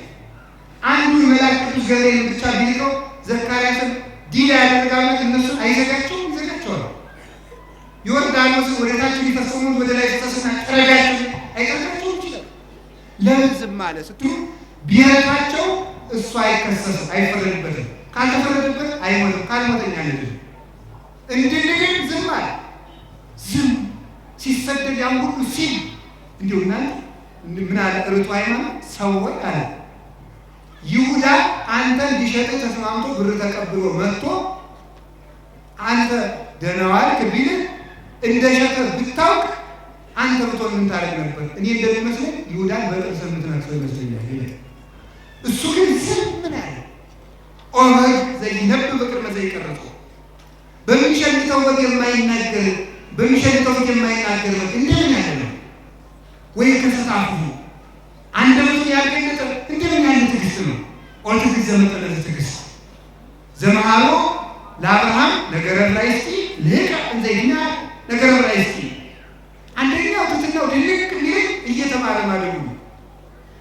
ለአብርሃም ቃልን ያስተምራሉ አሌፍ ሀ ባለ ማንገራ በራይስ ወይስ ቋንቋ አለ አሌፍ ባለ የታቆሩ ትምህርት ገውት እግዚኦ እግዚኦ ትር አሁን ያቆ ትንታች ሊቁ ሰማይ አላች ስንሞጋገዝ ሊቁ ብሉያት እንዲያልኩ ታክሳቶች አለ እንዲያሉ ሊቅ አንደበታቸው ይተከም ስንሞጋገዝ ጀመርኩ ቃል ስላዘዘ ህዝቡ ሊቅ እናንተ ቅዱሳን ምዕመናን እናንተ ማለት ነው ያለና ምን ነበር የኢንዴክስ ያልሰጣችሁ ስርዓት ማውጣታችሁ አንድ እንጀራ በልታችሁ ቤት 100,000 ብር ቃል የምትመረው ድሮም የመስጠት ዘር ነበራችሁ እናንተ ያለማናል እናንተም ስትወደሱ ያም ስንወደሱ ነው።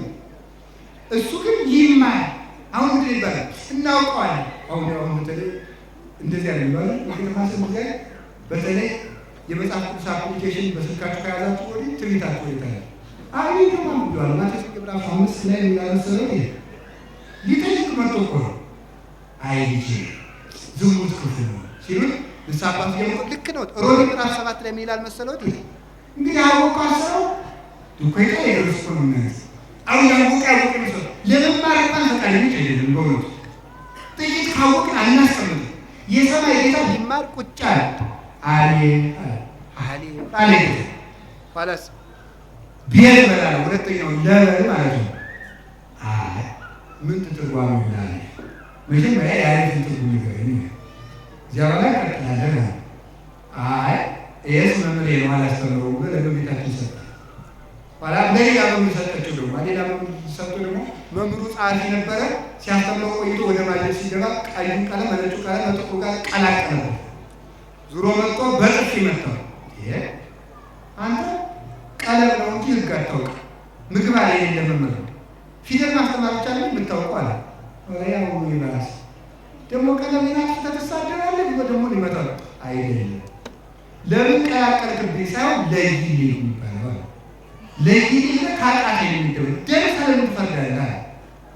እሺ ለይልኝ አለ። ለይቶ ደግሞ ቀይ ደብተር ለብቻ አሉ የትነው እኔ ለተትና ለማረጣው እንጂ ተፈጣሪ እኮ ለማለት ለይቶ ሰጠው። አረ ይሄ መምሬ ነው አላስተም ብሎ ለበረታችሁ ሰጠው። አንዱ ትግስቱ እንደዚህ የተማረ ማለት ነው። ከመምር እንደተማሪ ተቀጥቷል። ኋላ ደግሞ ዝም ብሎ አሁን የሚያውቁት እኮ ጥቂት ካልወቅና ፍጹማችን ካልተነፈስን እንደው ታውቃላችሁ ማለት ቀኔ ታውቃላችሁ አታውቁ ማለት ተመስገን አላውቃችሁ ይደረጋል። እና ቀኔ ተቀይቶ ሁለት ተማሪዎች ቀኔ ተቀይተዋል።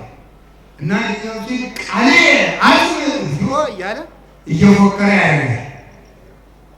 ያንቱ ናቱ ቃሌ አጽም ዚኦ ያለ ያንተ የገሪት ልጅ እንደው በደንብ ነው እንደው የሚሰማ አንተስ እንደው ምን እንደው ዝም ብለህ ያንዱ እንዳልጎላ ዛሬ ጌታው ለመለከቱ አዋረድከኝ አለችውና ምን አደረገ?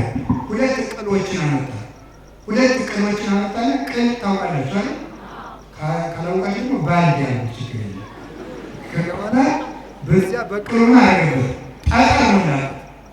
ጠጠር ከሞላበት በኋላ ያኛውን ቅል አንዱ ሞት ወላው ተጫፉ ከአንዱ ላይ 3 ጠጠሮች ብቻ አደረገ። አሁን ይህን ወዙ ይዋላልና ስትወዘው የሞላው ዝም ያልሞላው ቅጭን ነው። እዛ ምን አለ? አየሽ እናቴ የሚጮህ ባዶ ነው። የሚጮህ ባዶ ነው። የሚጮህ ምንድን ነው? ባዶ ነው። ያውቃ ሰው ዝም ነው። ፍጹም ያቺ ያውቃት አይችልም። እና ተመልከቱ ጌታ ያሁሉ ሲከለክል ዝም ማለት ዝም በማለቱ ምክንያት የክሱን ሁኔታና ሞቱን አፋጠነ። የእሱ ሞት ሲፋጠን የኛ ድነት ፈጠነ። ስለዚህ ማለት ዝም እንግዲህ የማን እግዚአብሔር ያሳያችሁ ክርስቶስ ያመልክታችሁ የማን ክስ ነው? በአንድ ቀን ተከሶ በአንድ ቀን ለሞት የሚያበቃ 3 ሰዓት ተከሶ ለ6 ሰዓት ሞት የበቃ ክርስቶስ ብቻ ነው። ለምን ቢባል ዝም በማለቱ ነው። ለመልካም ዝም ማለት ለመልካም ዝም እንድንል አምላክ ቅዱሳን ይርዳን። ሰሚ ሳይኖር መናገር ይጠብቀን። የምንሰራውን እንድንናገር እግዚአብሔር ይርዳን። አላችሁ የላችሁ? አላችሁ? ከዛሬ ጀምሮ አንድ ትእዛዝ ታዝዙኛላችሁ። አዛኝ ነው በቃ እንግዲያስ ምንም ነገር አትናገሩ። በተለይ በየኢንተርኔቱ አትናገሩ። ዝም በሉ እንዴት ሞቱ እንደውስ አሁን ቢሆን ባይታን ድረስ ነው። እናንተ ጉሬት ሲያቆቋሪ ነው አለማፈራችሁ የለት ውዳሴ ማርያም ሳትደርሱ እኔ ዘመናቸው በሩቁና ሲጋደሉ የሞቱ ሁሉ አንድ ቀን ተሳሳቱላችሁ ምሕረት የሌላችሁ እኮ ናችሁ። አዛኝ የእናንተ ለምንድን ማቅረብ ነው እንዴ? ምሕረት የሌለው እኮ ሰይጣን ብቻ ነው። አትምሩንም አንድ ቀን አሁን ዛሬ እናከብራችሁ እየሰማችሁ ነው። እግዚአብሔር ይስማችሁ። ነገ ደግሞ ምሳሳት ምን እንደምታልፉ ብታሉ ብትምሩ ምናምን እግዚአብሔር ይገማል። እናንተ አትምሩ በዚያው ላይ እናንተ የሚምር እግዚአብሔር ጋር አይመረም ምንም አይመረም። እናንተ ሙታይኛልና ይቅር በለኝ ስትሉት ይቅር ካላችሁ ጌታዬ ኢየሱስ ክርስቶስ ቅዳሴ ቀድሼ ሥጋህን የፈተትኩትን እንጂ ለሲኦል አታቃጥለው ይጀምር ነው። እኔ ላይ ለምንድን ነው ፈራጅ ነው? ይሄ ከትዕቢትና ልቡና የሚመጣ እኮ ነው። እንዲያውም ቅዱስ ዳዊት እንዲህ አለ፣ ተመልከቱ እግዚአብሔር ድናል ይሴረውን እግዚአብሔር ለከናፍር ጉይሉት ወደ ልሳን ተተአቢ እግዚአብሔር የሽንገላ ከንፈሮችን ይነቅላቸዋል። ከፍ ላይ የምትናገር ምላስም ይነቅላታል። ከፍ ላይ የምትናገር ምላስ በሞት ነው። ከፍ ላይ ምን የምትምላስ የምትናገር ምላስ ከፍ ላይ የምትናገር ምላስ በማን በእግዚአብሔር ይሳደባሉ፣ እመቤታችን ይሳደባሉ፣ ከዚያ ቅዱሳን ይሳደባሉ። ሌላስ ምን ይሳደባሉ? አሁን ስድብ አድጎ የተደረሰ መስላችሁ ድሮ በጣም በሚያስደንቅ ሁኔታ አላችሁ። የእግዚአብሔር ቤተሰቦች አላችሁ። እግዚአብሔር ወጣችሁ ይገርኩ ድሮ ጳጳስን ማየት ክርስቶስን እንደማየት ነበር የሚቆጠረው። በድሮ ክርስቲያኖች ዘንድ ጳጳስን ማየት ክርስቶስን እንደማየት ነበር። ዛሬ ጳጳስን መስደብ ጓደኛ ከመስደብ እኩል ሙሉ አሁን አድጋችሁ ምን ዲውላታ ማለት ማን ልኮ ነው ያለው ነገር ስላሴ ያውቁታል። አድጋችሁ ከመላእክት ጋር ልታመሰግኑ ሲገባ አድጋችሁ ጳጳስ ለምትዘምቃችሁ ሰለ ሙልጭ ጣሩ መሰለ ከፍ ላይ የምትናገር ምላስ ይነጣጣል። ምን አለ ዝም ብለን ሆነው ጥፋት ሲኖር ዝም ብለን ምናል እግዚአብሔር የመስተካከያ ጊዜ ይሰጥ ነበር እንድንስተካከል ያደርጋል። ብሰምኑልስ ምናል ቅዱስ ጴጥሮስ እኮ ቢታሰር ምዕመናን ምህላ ይዘው እኮ ነው ያሰሩት። እኛ ኃጢአት ቢያስረን ዘረኝነት ቢያስረን እናንተ ጸልያችሁ አሰሩት። ደግሞ ዛሬ ደግሞ አንድ ቤት ስራ ልስጣችሁ። ፈቃሪ ይሻላል ደግሞ ቀላል ልስጣችሁ። ሁላችሁም ውዳሴ ማርያም ስትጸልዩ የቤተ ክርስቲያናችን ፓትርያርኮችና የሀገረ ስብከቱ ሊቀ ጳጳስ በጸሎት ማንሳት ለአንድ ክርስቲያን ግዴታ ነው። ሰምታችኋል አይደል? ውዳሴ ማርያም ጸልያችሁ ስትጨርሱ ብፁዕ ቅዱስ አቡነ መርቆሬዎስ፣ ብፁዕ ቅዱስ አቡነ ማትያስን የሀገረ ስብከቱ ሊቀ ጳጳስ ማናቸው እዚህ ብፁዕ አቡነ መልከጼዴቅ እነዚህ ጠብቅልን ተብሎ ይጸልያል። ይክፉ ይበልጡ ይመርባቸው ይፋባቸው ለእነሱ ስንጸልይ እንኳን ስቀናሰው ጠማማ ሀሳብ ቢያስቡ እንኳን ቅን ቢያስቡ እግዚአብሔር ይረዳቸው። በእኛ ልቅ ሆኑነት ማለት አባት ማብቀል የምችሉ እናንተ ናችሁ። አባት ማምከል የምትችሉ እናንተ ናችሁ። ካልጸለይን እናንተ የለበሳችሁት አፈር ነው ያለ ሌላ የለም። እኛ እኮ ከሰማይ የወረደ ሥጋ አይደለም። ልብሱ ሸፈነን እኮ እንጂ የእናንተ ሥጋ ነው ያለ። ተሳዳሪ መሆን በማንም አይቀርም። ሆኑት አላችሁ ናችሁ ሲሆኑ ገመና ሸፍኑና እግዚአብሔር ይፈጥኑ ያባቱ ገመና አንተ ተደጋጋሚ በየቦታው ተርፋም ታሪካለ ግን ኃጢአት ፍቅር እንደው ለኃጢአታችን ጠበቃ ሁሉ ይያርፋል። ቢያንስ ግን ዝም ብሎና ለየሳን ይሰጠን ጸልይ። እናንተም እግዚአብሔር እንደው አላችሁ ያን ታሪክ ሊገርም አትቆጥኙ። የሰማችሁ ይታገሱ፣ ያልሰማችሁ ስሙ እንግዲህ ማለት ነው። እና አንድ ባይታዊ ነበር። ያ ባይታዊ አረፈና እንደሱ ያለ ባይታዊ ተካ። ይሄኛው ጀማሪ ባይታዊ ከተማ ሄደ። ንጉሱና ንግስቱ ድግስ ጠርተው እዚያ ቤት ሄደ። እዚያ ቤተ መንግስት ሄደ። ቤተ መንግስት ሄደና ሲያበቃ በላ ጠጣ። ባይኑ ሴት አይቶ አያውቅ። እንደዚህ ያለው በልቶ ጠጥቶ ማያውቅ። በልቶ ጠጥቶ በባባ በጸሎት ይጸልዩ ብለው አይችተኝና ይጸልዩ ብለው ትተውት ንጉሱ ከቤተ መንግስቱ ገባ። ንግስቱ ከራሷ ክፍል ገባ። ሌላው ምንድን ነው እንደዚያው ሌሊት ተነስቶ ከንግስቲቱ ሄደ። ለክፋት ነው ተሰናብቶ እድሜ ዘመኑን በንጽህና የሚኖረው ባይታዊ ታዊ ተዋባ ሰይጣን አሳስቶት ነው እንጂ ንጹህ መነኩሴ ሊሆን አውቃለሁ። ስለዚህ ይጸልዩና ይታገሉ ታለች። ያ ጸሎት ከኛ በላይ ደግሞ አንቺ ጸሎት ታሰምኝ ነው ብለው ክፋት እንድትሰራ ያስገድዷል። ንግስቲቱ ጮኸች። ወታደሮች ሁሉ መጡ። ንጉሱ መጡ። ምን ሆነሽ? አባም በፊቱ አቁመዋል። ምን ሆነሽ ነው የጮኽሽው? እኒህ መነኩሴ የሚጸልዩት ጸሎት ሲጸልዩ ከአፋቸው የሚወጣው ብርሃን አስደንግጦ እንደዚያ ስትል ምን አለ? አባ እልል ብሎ አለቀሱ። ኧረ እኔስ በእሱ አይደለም እዚያ ማለት ነው።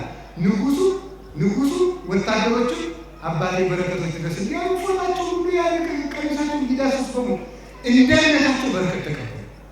አባም እንዲያደርግ ገመና የሸፍን ይገኛል ብለው አለቀሱ። ወስደው ከገዳማ ንግስቲቱ ንጉሱ ማለት ሰው ንግስቲቱ በምስጢር እንደዚህ የሆንከው ክፉ ሰው ስለሆንክ ሳይሆን ቀብጥሎህ ነው። አይተው ወደማታወቀው ከተማ ገብተህ አይዞህ አባቴ በርታ፣ እንግዲህ ወደዚህ ከተማ አትምጣ፣ ስንቀን እዚያው ልልክልሃለን ብለው ከተማ እዚያው ገዳም አስቀምጠው ክንፍ አውጥቶ እስከሚሰወር ድረስ አደረሱ። ገመና ብንሸፍን እኮ ብዙ አባቶቻችን ለክብር እናበቃቸው ነበር። ግን ተመልከቱ፣ የወደቀን አጥር ባንድ ይገፋዋል ይባላል። አንድ ቀን ከተሳሳትን ሰይጣንና እባብ አንድ ናቸው ይላል። እባብ ትንሽ መሬት ላይ ትንሽ ቀዳዳ ካገኘ ያችን ሰፋ አድርጎ ሰንጥቋት ይገባል። ሰይጣን ደግሞ እምከመረገበ ንዑሰ ምዋዕ ውእቱ ያለወ ንዑስ መካን ለተለመላፈ ገበጽኩን ሰይጣን አለ። ተመልከቱ፣ የመርፌ ቀዳዳ ያክል ትንሽ ነገር ካገኘ የተጫነ ግመል የሚገባበትን ያህል አስፋፍቶ ይገባል። የሰው ስህተት የሚለቅም እሱ ምንድን ነው? ሰይጣን እኩይ ፍልስጣ የሚባል ሰይጣን አለ። አናሉ እኩይ ፍልስጣ ነው። ኧረ ተው በሉላችሁ በምታይበት በሉ። እኩይ ፍልስጣ የሰይጣንን ድርሻ ነው። የሚያሰርቀው ሰይጣን ሌላ ነው፣ የሚያዘምተው ሌላ ነው፣ የሚያጣላው ሌላ ነው። እኩይ ፍልስጣ ደግሞ ምንድን ነው? የሰውን ክፋት ሁሉ ጊዜ የሚመዘግብ ለምሳሌ የዝክር ሲዘክር አይመዘግብም። የሰርቁለት ሰርቋል ለይቶ ከዚህ በኋላ ደግሞ ምን ያደርጋል መሰላችሁ? ዛሬ ስጸልይ ያደርኳል ነገ ተኝቻለሁ ተኝቷል። ይህን የሚጸኑ በፍጹም አንድ ቀን መልካም ነገር አይመዘግብም። ሁልጊዜ ክፋት የሚመዘግብ ሰው እኩይ ፍልስጣ ይባላል። በሞት አንድ ጊዜ በሉ ሁልጊዜ በሉ ክፋት የሚመዘግብ ሰው ምንድን ነው እሱ? እኩይ ፍልስጣ። በነገራችን ላይ እኔ ተቆ በሰላም ማሰቡ እንደዚህ ነው። መልካም ብንቆጥር ነው። አንድ ጥያቄ ጠይቃችሁ እግዚአብሔር መልካም ቆጥሮ ነው ክፉ ቆጥሮ ነው የሚያደርገው? አቤት የሚመዘግብ ምንድን ነው? አስካለ ማርያም ወለስ ካለች ሐሙስ ዘክራለች ቢሆን ነው የሚስ መልካም ምንድን ነው የሚሉት አባቶቻችን? ሰይጣን ሰውን ለማጥፋት ምክንያት እንደሚፈልግ እግዚአብሔር ሰውን ለማዳን ምክንያት ይፈልጋል። ምክንያት ከመፈለጉ የተነሳ ጠጅ ብላቸው ስንት ይሳካለታል፣ በሬ ብላቸው ስንት ይሳካለታል፣ በግ ብላቸው ስንት ይሳካለታል፣ ወርቅ ብላቸው ስንት ይሳካለታል ነው ቀዝቃዛ ውሃ ሰጥታችሁ ያውቃል። ሰውን ለማዳን ወርዶ እስከዚህ ድረስ ዋጋ ይፈልጋል። ስለዚህ ምናል እግዚአብሔር መንግሥተ ሰማያትን ያህል ሀገር በቀዝቃዛ ውሃ ሸጣት ይላል የሚቀሩት። መንግሥተ ሰማያትን ያህል ሀገር በቀዝቃዛ ውሃ ሰጣት። ምሕረት አድራጊዎች ናቸው። ክፋት ይመስል ትዳር ውስጥ እየተፈታ ያለ መንገድ ነው። አቤት ዱሯ ስትጨቃጩ ክፉ ናታየት አንቺ ጥሩ ሰዎች አይንሽን ጥሩ ነው፣ ጆሮሽን ጥሩ ነው፣ አፍንጫሽን ጥሩ ነው፣ ያን ይቆጥር ትህትናው ማለት ነው እንጂ እንደዚያ ችግር የለም ይባላል። እዚያው ባላሳስብ ምን አለ መልካም ትቁጣጡ ደግሞ ሳለ ነው አንድ ረውለት በሰባት ሰዓት ስልክ ያነሳልኝ ከቤት የተሻገር ቁጭ ብለን ሁለተኛ እኔ ጉዳይ አትለኝ ይሉት ይቀጥላል። መልካም አና ስታም ሳትጸየፍ አሳምህ እንዲህ አለ ብትባሉ መልካም ስትቆጥሩ የእግዚአብሔር ትሆናላችሁ፣ ክፉን ስትቆጥሩ የሰይጣን ትሆናላችሁ። አሁን ዛሬ ደግሞ መልካም ክፉ ነው ቆጥሩ በሁላችሁ። አሁን እውነቴን ነው። ባለትዳር ብትሆኑ ባልየው የሚስቱ ሚስት የባሉ ጥሩን ከቆጠራችሁ በምንም ታምራት ይጣላል። ክፋቱን ቁጥራችሁ ዳብራችሁ ነው የኛን ደግ ነው መቁጠርሽ።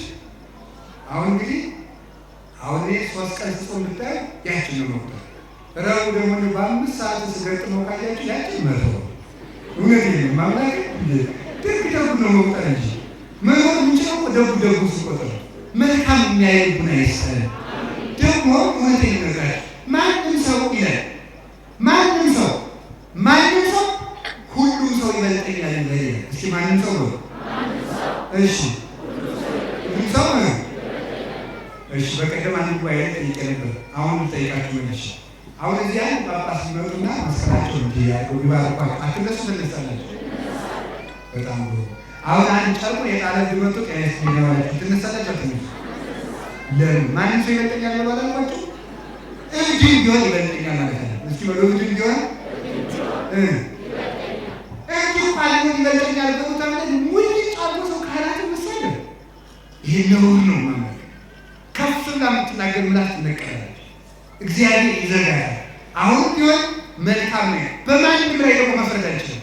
ከኛ ያነሰ ቢመስለን እንኳን ሲጀመር ክፉ አንደበት የሚመጣው ከምንድን ነው ይሉና ሊቃውንት ሲናገሩ ክፉ አንደበት የሚመጣው ከትዕቢተኛ ልብ ነው። ከምንድን እኔ ይሻላለሁ ከምንድን ማለት አንዱ አይሁዳዊና ያኛው ፈሪሳዊ አብረው ለጸሎት ቆመዋል። ያኛው ምንድን ነበር የሚለው ሳምራዊና አይሁዳዊ አብረው ለጸሎት ቆመው ሳምራዊ አንተ ቀላል ገመታችን ብዙ ዲኖ ያይኖሩ እንደዚህ ሰው ያራል ተመስ ተሳምቶ ለቀለጽማል እንደዛ አረጋ ተመስገን። አሁን እኮ ብዙ ሰው እኮ የሚረካው ራሱ እያነጻጸረ እኔ ተመስገን አስቀድሳለሁ እሳባታለሁ እነገር ያላለ ያላሳት ይዘፉ ይላል።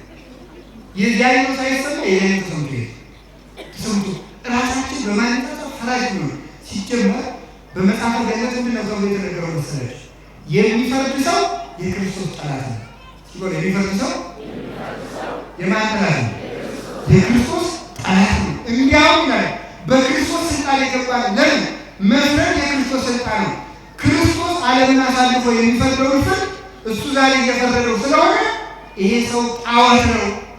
ጣዖት በክርስቶስ መንግስት እንደሚገባ እንደዚሁም ሁሉ በሰው የሚፈርድ ሰው መፍረድ የክርስቶስ ነውና እግዚአብሔር እንኳን ፍርድ ለልጁ ሰጠ ተብሎ ተነግሮ ሳለ ይሄ ሰው የሚፈርድ ከሆነ የክርስቶስን ስልጣን የቀማን የሚፈርድ አንደበት ነው ይሰደብ። ደግሞ እኮ በሌሎች ላይ ሌላ ሞላጫ ዘማዊ ርኩስ ያለው እኮ ቀኑን ቀይረ ነው እንጂ ያ በሌላ ቀን ሰርተን ነው አልሰራነው ሰርተን ሌላ ላይ የረቀመው እኛ መጠኑ ሊለያይ ይችላል። መጠኑ 100 ሺህ ይሰጣል፣ 100 ሺህ ይሰጣል። የብዙ ሰው እኮ ነው ቋለን ከተማ ሰው ስለተኛ ገባ አሰረቁ ከፍሎ ለምሳሌ በልጉ ይሰጥና አስባናምጦ ይሰጥና ምን ይላል መሰለህ ለቅዱስ ገብርኤል 10 ሺህ ይሰጣል። አርባው ተሰካለ ተካሄደን ብላ እግዚአብሔር የሚቻቻል ነው ነገሩ ሰከን ነው እንዲያጸደቀው ምንድን ነው ያለው ያ አይናችን ሌላ ግራችን ሌላ ጆሮአችን ሌላ ቀብር በሌላ ቀን የሰራው ነገር ቢበዛ እንጂ የማያንስ ኃጢአት ሞልቶ ነው የምንፈርድ እንዴት ነው? እንዲያው እንኳንስ በሌላው በወንበዴ እንኳን አትፍረድ ለመሬት ከያታዊ ወዘማዊ በባይቲ አምር ለመቀድ በውያው ተገኘት ለመፋያታዊ ዜና አንተ ሰው ሌባ ብታይ ወንበዴ ብታይ ቀጣፊ ብታይ ይሄ ሰው የቀድሞ እንደፋያታዊ ዜና ገነት ሊገባ ነው ምን አውቃለሁ እያልኩ እንጂ በማንም ሰው ላይ አትፍረድ። ሌላው አንዱ ንግግር የሚመጣው ከድንቁርና ነው። ማይገባ ንግግር ከምን ነገር ከምን ቅዱስ ዮሐንስ ዘደማስቆ የሚባል ሊቅ ዓለምን የሚያጠፉ 3 ነገሮች አሉ። ስንፍና፣ መርሳትና ድንቁርና ናቸው። ምን ናቸው? ስንፍና፣ መርሳት ነው። አሁን ለምሳሌ የኢትዮጵያ ኦርቶዶክስ ቤተክርስቲያን የምትሰቃየው በስንፍናችን አይደል? በስንፍናችን ስንት ነገር አስወሰደ፣ ስንት ነገር ተቀማ፣ ከስንቱ ነገር ተሰደደ። ስንፍናችን ሁላችን የቤታችን ባለመወጣታችን። ሌላው ቀርቶ ልጅ ስናሳድግ እንኳን የሀገር ፍቅር፣ ሃይማኖት፣ የወገን ፍቅር ሰጥተን ባለማሳደጋችን ራስ ወዳድና ስግብግብ ብቻውን ከተመቸው ከበላ ከጠጣ ምንም የማይመስለው ለሀገር የማይቆረቆር ትውልድ በማፍራታችን ነው ቤተክርስቲያን በራሷ ርዕስ እንግዳ በተቀበለችበት ሀገር ሊሰደድ ይቻላል። አንዱ ስንፍናችን ነው። ስራም አይወድም ሰው በጣም በፍጹም ስራ ቢያል ቅዱስ ሚካኤል ባርክልኝ፣ ቅዱስ ሚካኤል ባርክልኝ፣ ቅዱስ ሚካኤል ባርክልኝ ዋሳ ቆጠቆጥ ወይ ባታራ ምን ይባርካል የሚባረክ እኮ ስንሰራ ስራ ፈቶች ነው። ስለዚህ አንዱ ስንፍና ነው፣ አንዱ መርሳት ነው፣ አንዱ ድንቁርና ነው። እንደ ድንቁርና ያለ በሽታ ምን አለ ቅዱስ ጳውሎስ አምላክን እንዲሰቅል ያደረገው ድንቁርና ድንቁርና ሰው በሰው አይመረው የሚሰቅል ወደዚያ ያስባል። አውቀውት ሲሆን የክብርን ባለቤት ባልሰቀሉት ነበር። አውቀውት ሲሆን የክብርን ባለቤት ባልሰቀሉት ነበር። ካለማወቃችን የተነሳ ያወቅን እየመሰለን የተቆረቆርን እየመሰለን ለቤተ ክርስቲያንና ለእግዚአብሔር ጠበቃ የቆምን እየመሰለን ስንቱን ነገር እናበላሸዋለን። ስለዚህ ነው ሲራክ ሳትመረምር አትንቀር ብሎ የተናገረው። ሳትመረምር አትንቀር፣ የማታውቀው ነገር ደግሞ አትናገር። ይህ አብይ ነገር ማፉቅ ነው። ታላቅ ነገር ከምላሳችሁ አይንጣ። ማንም ሰው እንዳልተመለከቱ በፍርድ ቀን ስለተናገረው ነገር መልስ እንደሚሰጥበት ይወቅ። ሞት ወደ ህይወት ይደርሳል። ሞትም ህይወት በምላስ እጅ ነው ተብሎ ነው።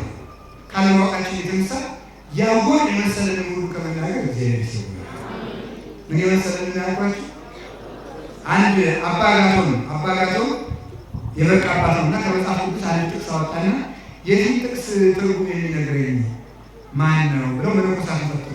ሁሉም እኔ ብለው መለሱ የመሰላቸው እና የተማሩትን ጭምር ሁሉም ግን የተማሩ ማለት አንድ አባት ምን አለ? አላውቀውም ማለት መልሱን ያገኘው ይህ አባት ነው። አላውቀውም ያለ ሰው ትምህርት ይሰጠዋል። ኢዮብን ታስታውሳላችሁ? ምንድን ነው ያለው? ዝም እላለሁ አስተምሩኝ። እስቲ በሉላችሁ ዝም እላለሁ ብሎ አስተምሩኝ። እግዚአብሔር ዝም ካል መምህር ይክልናል፣ እንድንጠፋ ማያደርገን የምንለፈልግ ከሆነ እንግዲህ አማራጫችሁ ተወቅቱ በዝም ይሄ መበላላት የቀራችሁ ያለው ቅዱስ ጳውሎስ ነው። እርስ በርሳችሁ የምትነቃቀፉ ከሆነ የቀራችሁ መነካከስ ብቻ ነው ያለው። ግብናችሁ እያወጣን መዘርገፍ እግዚአብሔር የተጠበቀ ልቡና ይስጠን። አላችሁ የሆነ እግዚአብሔር ከሁላችሁ ጋር ይሆናል። አንደኛው ከድንቁርና፣ ሁለተኛው ከትዕቢት፣ ሶስተኛው ከሐሜተኛ ከእነዚህ ያለ ነገር ሁሉ ይመጣል። ሌላው ተቆርቋሪነት በመምሰል በዚህ ሁሉ ንግግር ይመጣል። እንግዲህ ቁጣ በመጣብን ጊዜ ባላወቅ ጊዜ አፋችንን መፍታት ይገባል። በንግግራችን የተጎዱ ሰዎች አሉ። ናቡከደነፆር ታውቁታላችሁ? በጣም ግሩም ነው። ምንድን ነው? ንጉሥ ነው አይደል? እሱ ምንድን ነው ያለ? እሱ አውሬ እንደነበረ ታውቃላችሁ? ምንድን ነው? በምንድን ነው አውሬ ያደረገው? አፉ እኮ ነው። ሌላ ምን አለ? አንድ ቀን የሴቶ ይዘሩ በልቶ ጠጥቶ ተኝቶ ተነስቶ በነጠላ ጫማ በሰገነት ላይ ሲመላለስ ነው ነፋስ ሲቀበል የሴቶ ይዘሩ ወደ መኳንንቱ ንጉሥ ሻለት ያንግስ እያለ ሲሰግድለት እንደ ትቢያ ሲረገጥለት እንደ ሻሽ ይጠፍለት እንደ ግንጭ ተበለቀ ታይ በእውነቱ ሌላውን ከደነቶ ዓለምን እንደሰማ አቅጭን ነገርከት ይችላል። እንዴት ያለ ማለት ዝም ወደ ላይ ይምጣል ባል ምን የፈጠረባት እኔ እንዲያድ ነው ይፈቅሰው ብዙ ካሉት ኮሜዲ ነይ ያቋላ እግዚአብሔር ጅራ አውጥቶ ጠውሮቱ አውያ ቀበሯ አሳማ ሪያ ተረ የራስ ወታደሮች የምን አሳማ ማለት ረጃ በለ ይየገረው አውያ ያደረገ በሙት አውያ ያደረገ ከራሱ የደምንስ እንዲሰደድ ያደረገ ሁሉ አፎቱ ሰደደ አውሪ ይወጣ አውሪ ይወጣ አላ እግዚአብሔር ቻላይ ደግሞ ያራዊት ይሰራ ሲውስ ያራዊት ይሰራ አራዊቱ ቢሰው ያደረቱን አምጡ ባታችሁ አይምሮን አላበላሸበት ማለት ነው። ጅራቱ ሁሉ እንደዚህ አይነት ወላ ቢያ ደግሞ ባይምሮ ደግሞ አፉ ስለማይነገር ደግሞ በልቡ ተናገረ። ምን ብሎ ተናገረ መሰላችሁ? እኔ በፊት የነበሩ ነገስታት ሰው ይገዙ ነበር። ደግሞ ሰው የመግዛት ጀምሮ ይህ ጎበዝ ፈጣሪ የመሰለው ማለት ነው ነው አይደለም። ይሁላችሁ አፈራጠው ዳኩል ቆዳውን እግዚአብሔር የውስጡን ገለበጠና ምን አለ በውጭ አድርጎ የውስጡን ወደ ውጭ አድርጎ ቀድማ ነው ሳይሰጥ በዚያ በኋላ እዚህ ላይ ተመጣና አንድ ትልይ እዚህ ላይ ተወጋለች ይወጣል። በዚያ ተወጋለች ይወጣል። አንበሳ ይሰግድ የነበር ትንኝ አባረር ጀመረ። ትንኝ አባረር እስኪ ትንኝ አባረር ጀመረ። አይ እናዚህ ድሮ አንበሳና አባረር ነበር፣ ዛሬ ትንኝ አባረር ጀመረ። እንግዲህ ይህን ለወርቅ መውሰድ ነው። ወርቅና ሰው ታውቃላችሁ? አዎ ድሮ ብረት የለበሱ አንበሶችን አባረር ነበረ በቅዱሳን ጸሎት። ዛሬ ግን በኩራታችን ስራ ሳይኖረን ባፋችን ብቻ በመፈክራችን ትንኝ እያባረረን ነው። ኋላ ምን አለ መሰላችሁ? ትንኙ ሲያባረሩ ዝንቡ ሲነቅሱ ያን ሲነቅሱ መጠጊያ ሲያጠምና መንግስቱ ዘላለም ወንኩና የሚለትልበት ለካ ግዛቱ ለልጅ የሆነ መንግስቱ ዘላለም የሚሆን ለካ እግዚአብሔር ብቻ ነው። እንዲህ ነው ሲናገር በአንደበቱ መልሶ ምን አደረገው? ሰው አደረገና ወደ ቤተ መንግስቱ መለሰ። በአፉ ተሰዶ ነበር፣ በአፉ ተመለሰ። በአፋችን ተሰደናል፣ በአፋችን ለመመለስ ያውቃል። ከተሰደድንባት ሀገራችን ከምንሰደድበት እግዚአብሔርን እንዳናመልክ ከምንታገትባት ከርስታችን ከኢትዮጵያ ተመልሰን ነግሰን ለመኖር ያውቃል። አንድ በዚህ ነው ቅዱስ ዳዊት ሲሉ ጊዜ ያውቃል። ላፌ አቤት ላፌ ጠባቂ አኖርልኝ ቤተ ነገር ላፌ ጠባቂ አኖርልኝ። ሄሮድስ የሚባለው ንጉሥ እኮ እንዲህ አለ። አንድ ቀን በዙፋን ተገኝቶ የሐዋርያት ሥራ ላይ ያለ ፍርድ ሲጎራደድ ይህስ እናንተ ፍርድ አሰጣጡ ንግግሩ አምላክን ይመስላል ነው ይመስል ዝም ሲል ወዲያው እግዚአብሔር በመንግስቱ ሲገቡበት ያውና ሰውነቱ ሸቶ ታይቶ የራሱ ሰውነት እየሞጨቀ እየሞተ ለዚህ ማለት ነው። በባህር አሁን አቤት ላፌ ጠባቂ አኖር በረከታቸው ይድረስንና በዚህ የስቅለት ዕለት የተቀበሉት ኢትዮጵያ ውስጥ ኢትዮጵያን ከሚጠብቋት ትልልቅ አባቶች አንዱ የኔታ ጥበቡ ነበሩ። በረከታቸው ይድረስ እና እሳቸው እኔ ባይኔ አይቻቸዋለሁ። ጧጣን አቅፈው ዳቦ ያበሉ ነበር። ሲያበሉት ነው ይቻላል። ተንኮለኛ ለመንከ እግዚአብሔር አሳምሮ የፈጠረ ዳቦ ያበሉት ነበር እና እሳቸው አንዱ ሂዶ የኔታ አይላቸዋል። አይ እባክዎት እንደው ራሴን የምጠብቅበት ድግምት ይስጡኝ አላቸው። ከራቁ ነው ጠንቋዩ በዝቶ እኮ ነው ሀገሪቱን መመከር ያለባቸው። ቤተክርስቲያኖች ቀናሉ ጣላት ያለ ጠንቋዩ በዝቶ ነው። በዚህ ሲዶዝ በዚህ ሲነቀስ በዚህ እና እንዳታውቁት ነው ያለባቸው። ድሪቶ በዝቶበታል። ይህ ድሪቶ የጠረብ ጊዜ ምናምን የተላላቸው ድሪቶ ውስጥ እናንተ እንዳትበሩ ጊዜ አይታደግ ሊሆን ይችላል። ድሪቶ የጠረብ አሜን ትላላቸው። ከዚያ ታረጋግ ምናምን ይችላል። ይህ ታላቆት ይድገውልኝ ጥይት እንዳይነሳ ጥይት እንዳይመታ ጠላት እንዳያጠቃ ይድገውልኝ ጠላቶችን ሊሰሩ እያለ ጠባቂ ያለው አቃቤ ርዕስ ነው የሚባለው። በዚህ በትምህርት ቤት ቋንቋ አቃቤ ርዕስ ይለዋል። ራስን መጠበቂያ ማለት ነው። አቃቤ ርዕስ አቃቤ ርዕስ አፍ ነው። አቃቤ ርዕስ ምንድን ነው አለ? አፍህን ከጠበቅ ጥይት አይመታህም። ይሄ ነው ድግምት ይባል። ይሄ ነው ዳዊት ብሏል። ዳፌ ጠባቂ ነው የሚጠብቅ አፍ ነው የሚጠብቅ አፍ ነው። እንግዲህ ታዲያ ቅዱስ ጴጥሮስ ጌታን ዱላ ይዞ ደብድቦታል። ጌታን ደብድቧል። እንደ ይሁዳ ሽጦታል፣ ገርፎታል፣ አስሮታል። ምን አለው? ይሄ ሰው አላውቀውም በማለት እኮ ነው ከጌታ ፍቅር ተለይቶ የነበረው። ንስሐ ባይገባ ነው። አፍ እኮ ነው ይሄን ጉዳይ የሚመጣው ነው። አላችሁ የላችሁም? ምን አለው መሰለህ? እስራኤል አላችሁ ዛሬ ወላችሁ ጋር ነው። ምን ይጠበቃል? እውነት ነው። ለማንም ሰው ፈጥነን ድጋፍ መስጠት የለብንም። ፈጥነን መቃወም የለብንም። እግዚአብሔር ሆይ አለ እስራኤል፣ አቤት ንጉሥ ስጠን፣ እንዲያው ንጉሥ ስጠን። ኧረ ተው ንጉሥ ስጠን። ሳሙኤልን አንግስልን። ሁልጊዜ እግዚአብሔር ንጉሳቸውን መባል ሰምቶኛል። ወደ እግዚአብሔር አመለከተላቸው። ምን አለው እግዚአብሔር?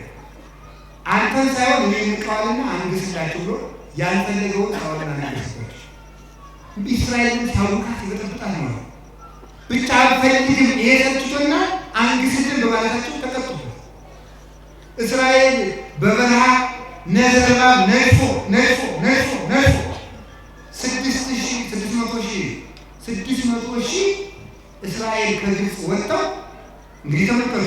አንድ ሚሊዮን ሊገቡ ሊሞሉ ጥቂት ነው የቀረው። ወጥተው እኮ 2 ሰዎች ብቻ ነው እኮ ርስት የወረሱ።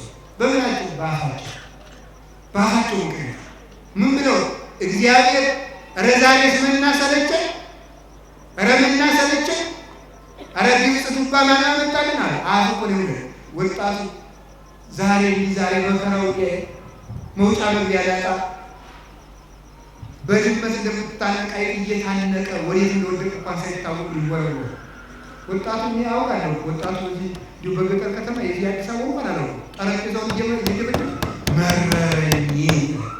ምን ነው የመረረው? ግጥም አድርጎ ወጥቶ መረረኝ አለ። መረረኝ ብለን የሚመር ጦርነት መጣ። የማይራሩ መራራ ባለስልጣናት መጡ። የማይራሩ ጭምር ምሕረት የለሾች መጡ። ብለውት እንግዲህ እነማን ናቸው? መራራዎች ያሉ ጣፋጭ ካላቸው አትቆጡ መራራ ግን ወጥቶ ስለዚህ አፌን ሁሉ ዳመጣ ፈቃድ ጋርናች ብሎ አሁን በገጠሩ ተማሪ ያንስላል ያስቆላው ተማሪ ይጥስ ማለት ደናቀ ሲሉ መኖር መተንፈስ ሆነ አይደል? ዱቁታ ይኩን ነው የተነፈስ ነው መቼም ዛሬ የማይወስድ ንፋስን እየዘጋው መተንፈስ ለእናንተ ቀላል መስሏችኋል። በሰላም ሙሉ ማለት አንቀር እኮ ነው። እንስሳት አራዊት አዳም በገነት ሳለ እንስሳት አዳም እባክህ አርደን ብላን ወፈር ነው እኮ አለ። ለአዳም ተገዙ ተብሎ ስለተፈጠረ እንዲሁ እባክህ ብላን አለ። ኧረ እኔስ እግዚአብሔር ከሰማይ በታች ከምድር በላይ ያለው ሁሉ ከአንድ በለስ በቀር ብላ ጠጣ ዛሬ ጋር ብሎ ሰጥቶኛል። ምን አጥቼ የገነት እጽዋት ነው እናንተ ስሩ ብሎ ሰደዳቸው መረጡ። ሕፃናት እንስሳት ደስ እያላቸው እየዘለሉ ሲሆኑ ሰይጣን በታች ቆይተው ዛሬ ስም ተሰምቶ አላያ ይኛል ዝላይ ምን ነው መለሱበት ስላቸው ደህና ውሎ ደህና ከማለት ላይ ምን ደስታ አለ? ደህና ውሎ ደህና ማለት ዛሬ እኮ ጠፍቷል። ይሄን ያመጣው ማለት አፍ በሰላም መኖራችን እንደ ቀላል ቆጥረ ነው። አባቶቻችን ይላሉ ጤና ሀብት አይመስል ውሃ ቀለብ አይመስል ይላል። ውሃ ነው ይሄው አይደል? ውሃ ቀለብ አይመስል ውሃ ጥሩ ይስቀል ጤና ቀለብ ጤና መስጠቱ እግዚአብሔር ለማለት እንደ ትልቅ ስጦታ ሊቆጥርለት ይሄ ማማረር መከራ ይመጣል። ሁላችንም ማንም ዛሬ ቢመራችሁ ቢርባችሁ ብትሰደዱ ብትጨነቁ ብትታመሙ እግዚአብሔር ይመስገን በልጁ ሁላችሁ ስጋውን ስለሰጠን ደሙን ስለሰጠን በስሙ ስለጠራ ዛሬ እኮ እያያችሁ አይደለም እንዴ? ይህች ከተማ በነገሬ ስም ትጠራ፣ በነገሬ ስም ትጠራ፣ ገሌ ወረዳ በገሌ ስም ትጠራ፣ በገሌ ስም ትጠራ፣ ገሌ ስም በገሌ በስም በመጠራት እኮ ጠባለ የሚወጣው በስም አይደለም፣ በስም እኮ ነው። የእኛ ስም የሚጠራው የእኛ ስም የሚጠራው ነው። እግዚአብሔር ግን በስሙ ስንጠራ አልከለከለም። እግዚአብሔር ይመስገን። ሰዎች ከገባው መሬት እንድንኖር እየከለከሉ ነው። ጌታ ግን ስጋውን ሲሰጠን አልከለከለም፣ ደሙን ሲሰጠን አልከለከለም፣ የእናት አማላጅ ሲሰጠን አልከለከለም፣ የብርሃን ሀገር ሲሰጠን አልከለከለም። ሲሁላችሁ እግዚአብሔር ይመስገን ነው። ስለ ሁሉ ነገር ቢሆን ቅዱስ ዮሐንስ ተሰቃይቶ፣ ቅዱስ ዮሐንስ አፈወርቅ ተሰቃይቶ ተሰጥቶ መከራውን አይቶ ያ ሁሉ ግፍ ተቀብሎ መጨረሻ ላይ ሲያልፍ ስለ ሁሉ ነገር ክብር ለእግዚአብሔር ይሁን። ሲበሉ ሁላችሁ ስለ ሁሉ ነገር ነው። ስለ ሞትነን፣ ስለ ታሰርነን፣ ስለ ተሰደድን፣ ስለ ተሰቃየን፣ ስለ ታረድን፣ ስለ ተቃጠልን ስለ ሁሉ ነገር እግዚአብሔር ይመስገን። እግዚአብሔር ይመስገን። አንደበታችን ምን ለማድረግ የተሰጠን በወጡ ያልተመለከቱ መተንድ ውእቱ ዘይረክቡ ቦቱ ኩሎም ክርስቲያን መስቅሎም አፍ የተሰራው ሰው ከእግዚአብሔር ለምኖ ፈቃዱ ሊቀበልበት ነው። ወሚላል ወመገስጽ ውእቱ ዘይሐድ ተመልከቱ ፍጹማት ነገራት ክፉ ነገሮችን ጸጥ እናደርግበት የሰላም ተግሳጽ እንገስጽበት የተሰራ ነው። ከዚያ በኋላ ተመልከቱ ናዛዚ ውእቱ ዘይሐድ ኩሎ ትካዛት ትካዜንና ሐዘንን አርቀን ልናጽናናበት የተሰጠን ማጽናኛ አንድ፣ ለምኖ መቀበያ ሁለት፣ ሰላም መናገሪያ የተሰጠ ነው። እግዚአብሔር ማመስገኛ የተሰጠ ነው። ስለዚህ ሰው በአፉ ይጸድቃል፣ ሰው በአፉ ይጠቀማል። ሰርተን ለመጠቀም ያብቃል። ሰርተን ለመጠቀም ያብቃል። አፍ ቅዱስ አባጋቶንን ታውቁታላችሁ አይደል? አባጋቶን አሁን ስለምናገረው ነገር አትቆጡ። በጣም ጎሽ እና የቅዱስ አባጋቶን እናት አባቱ በጊዜ ሞታል። ኋላ ሴቶች እኮ ዘማውያን ናቸው ይላል ጓደኛው። አይ ሁሉም ሴቶች አይደሉም የሚዘሙትም ማለት ነው። የኔ እናት ግን ቁም ነገረኛ ናት። ቁም ነገረኛ ከሆነ እስኪ አንተ ሌላ ወንድ መስለህ ዛሬ ማታ አንቺ ጋር ያድርግልናታል። ሄደህ እናቱ ልዘሩ ተወራርደው እኮ ነው ዶሮ ዝብሎ በፈጠነ ልቀይ ነው አሁን ነው የሚሆነው። ኋላ ምን አደረገ? ሄደና እዚህ ቤት አለ በቃ የሚያልፈው ክርክር አለፈ፣ የሚያልፈው ክርክር አለፈ፣ የሚያልፈው ክርክር አለፈ። አብሮ ከእናቱ ጋር ባንዳርጋት ነው። ኋላ መጨረሻ ላይ እሱ ወደ ታች ዙሮ ተኛ፣ እናቱ ወደ ላይ ዙራ ስተኛ፣ እሱ ወደ ታች ዙሮ ተኛ። ምን ነው የሚታረቃል? አይ የወጣሁበትን ማህፀን ነው መሰከረ። ማን አንተ ብሎ የኮሌጅሽ ከልጅ ጋር ነው የተዋረድኩ ብላ ውርደቷን ላለመስማት እና ላለማየት ታንቀመጠች። እናቴን ያስገደለ አፌ ነው ብሎ እስከሚሞት ድረስ ድንጋይ ነክሶ ሳይናገር ሞት። በቅድስና ሞት። እናቴን ያስገደላት አፌ ነው። እንደ ዋዛ የወረወር የቀደደ ነገር ስንት ጦርነት አስነስቷል። ስንት ሰው አስገድሏል መሰለሽ። ስንት ማይበር በታፍ ነው። ስንት አንድነት አናግቷል። ስለዚህ አይነት ሰዎች አፋችንን እግዚአብሔር ይጠብቅልን። አፋችን እንዲሁ ከርቱ ምንድን ያለ እንግዲህ ዝምታን እንዴት መለማመድ ይቻላል ካላችሁ ምን ማለት ነው? ዝምታን መናገር የምችለው የማናውቀውን ዝም በማለት እየሰማችሁ የማናውቀውን ነገር ዝም በማለት እውነትና ትክክል የሆነ ነገር በመናገር እውነት ቢሆን እንኳን በፍቅር ካልተነገረ ውሸት። ቅዱስ ጳውሎስ ኤፌሶን ምዕራፍ 4 ላይ ማለት እውነትን በፍቅር እያያዙ ወደ ክርስቶስ እንደግ። እስኪ እውነትን በፍቅር እያያዙ ነው። እውነትን በምን እያያዙ? እውነት ቢሆን ፍቅር ከሌለው ግን ገና እውነት ይዘናል። እንግዲህ እውነት ነው ብለን ብንዘርግፎ የሚያጠፋን ከሆነ ልክ አይደለም። እውነት በፍቅር መያዝ በፍቅር መናገር አለብን። መርመር መናገር አለብን። መልካም ነገር ካልሆነ ከሌለ ዝም እንበል። ለዚህ ነው እንዲህ ያለ ቲቶ ምዕራፍ 2 ቁጥር 1 ላይ ዋንተሰ ንግር በዘይደን ለትምህርት ህይወት አንተ ለህይወት የሚሆን ቃል ተናገር ማለት። እስኪ ለህይወት የሚሆን ቃል ነው ምን ማለት ተናገር። ቀልድ ቢሆን ዋሳፈሳሳም ቢሆን ስድድም ቢሆን ስለ እያንዳንዱ ነገር ሰው ማቴዎስ 17 ቁጥር 36 ላይ የተነገረው ሰው ስለሚናገራት ነገር ሁሉ በፍርድ ቀን መልስ ይሰጣል። ስለ ሁሉ ቀልድ፣ ስድብ፣ ዋዛፈዛዛ፣ ዘፈን ቢሆን ቁም ነገር መናገር ካልቻል ዝም ማለት። ነገራችሁ ሌላው ምን ነው? ነገራችሁ በጨው የተቀመመ ይሁን። ነገር ግን ይሁን በጸጋ ወቅቱ መመጽ ነው። ነገራችሁ ሁሉ በጨው እንደተቀመመ በጸጋ ይሁን። ምን ማለት ነው? ጸጋው ከሌላችሁ ጸጋ ያላቸው እንዲናገሩ ዝም በሉ። ጸጋ ሲኖራችሁ ተናገሩ።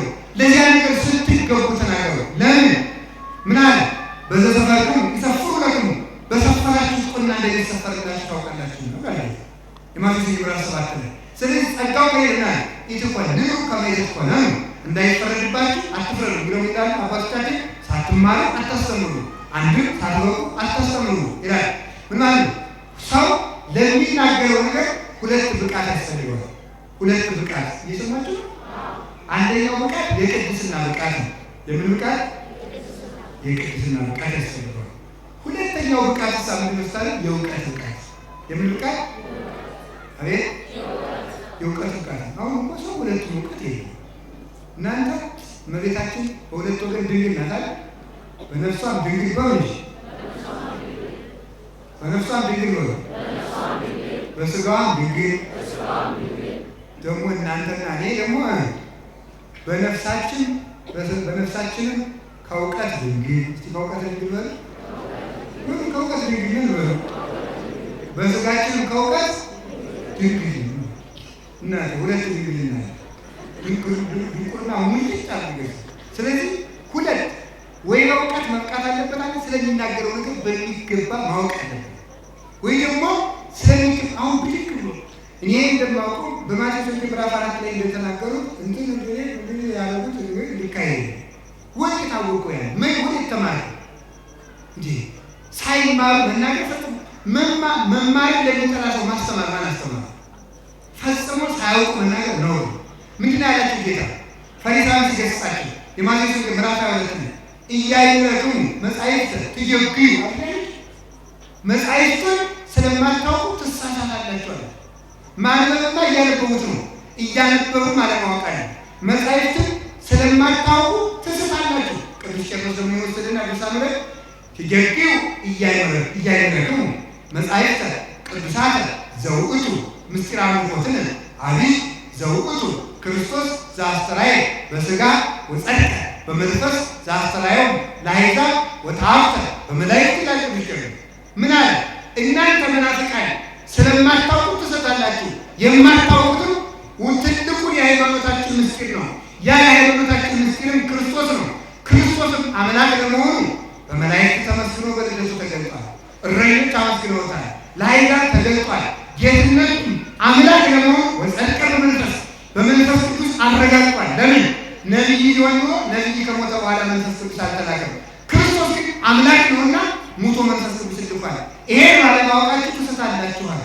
ስለዚህ አላችሁ ይሄ ቅድም መርሃ ግብር መሪው አለገች ነገሩትን ሰምቻለሁ። ትምህርቱ ይሄን አገርና ትምህርት ይተከለ ከቃል ጋር ነው። ስለዚህ ምንድነው ሁለቱም ሶስትም ናችሁ። እኔ ለጀርባው ነው ሰለና ተፈክረሽ ነው አሰሙ ጆሮአችሁ ድግል ነው። እሺ በሉ ሁለት ወይ ሶስት ናችሁ ብትሰበሰቡ እየመካከላችሁ ስንትና ስንት ናችሁ? ሁለትና ሶስት። ሶስቱ ምንድን ነው? መጽሐፍ አንድ ነው። አንድ ነው ምትሉ አንባቢ ተርጓሚ ስንቱ ነው ተሰበሰቡ ማለት ነው? ሶስት። ስለዚህ መጽሐፍ ቅዱስ አላችሁ አንድ በሉ። እናንተ አንባቢዎቹ እናንተ ናችሁ። ከዛ ይሄንን የሚተረጉም ደግሞ ምን ያስፈልገናል? መምህር ያስፈልገናል። ስንት? ሶስት። ይሄ ባለበት ማን አለ? እግዚአብሔር አለ። ብቻችን ብናነበው ግን ነው ማንበብ አለብን። አንብበን ግን ከየት መውሰድ አለብን? ከተርጓሚ። የሐዋርያት ሥራ ምዕራፍ 8 ላይ መጽሐፍ ቅዱስን እያነበበ ይሄድ የነበረው ኢትዮጵያዊ ጃንደረባ ምን ወደ ተናገረ?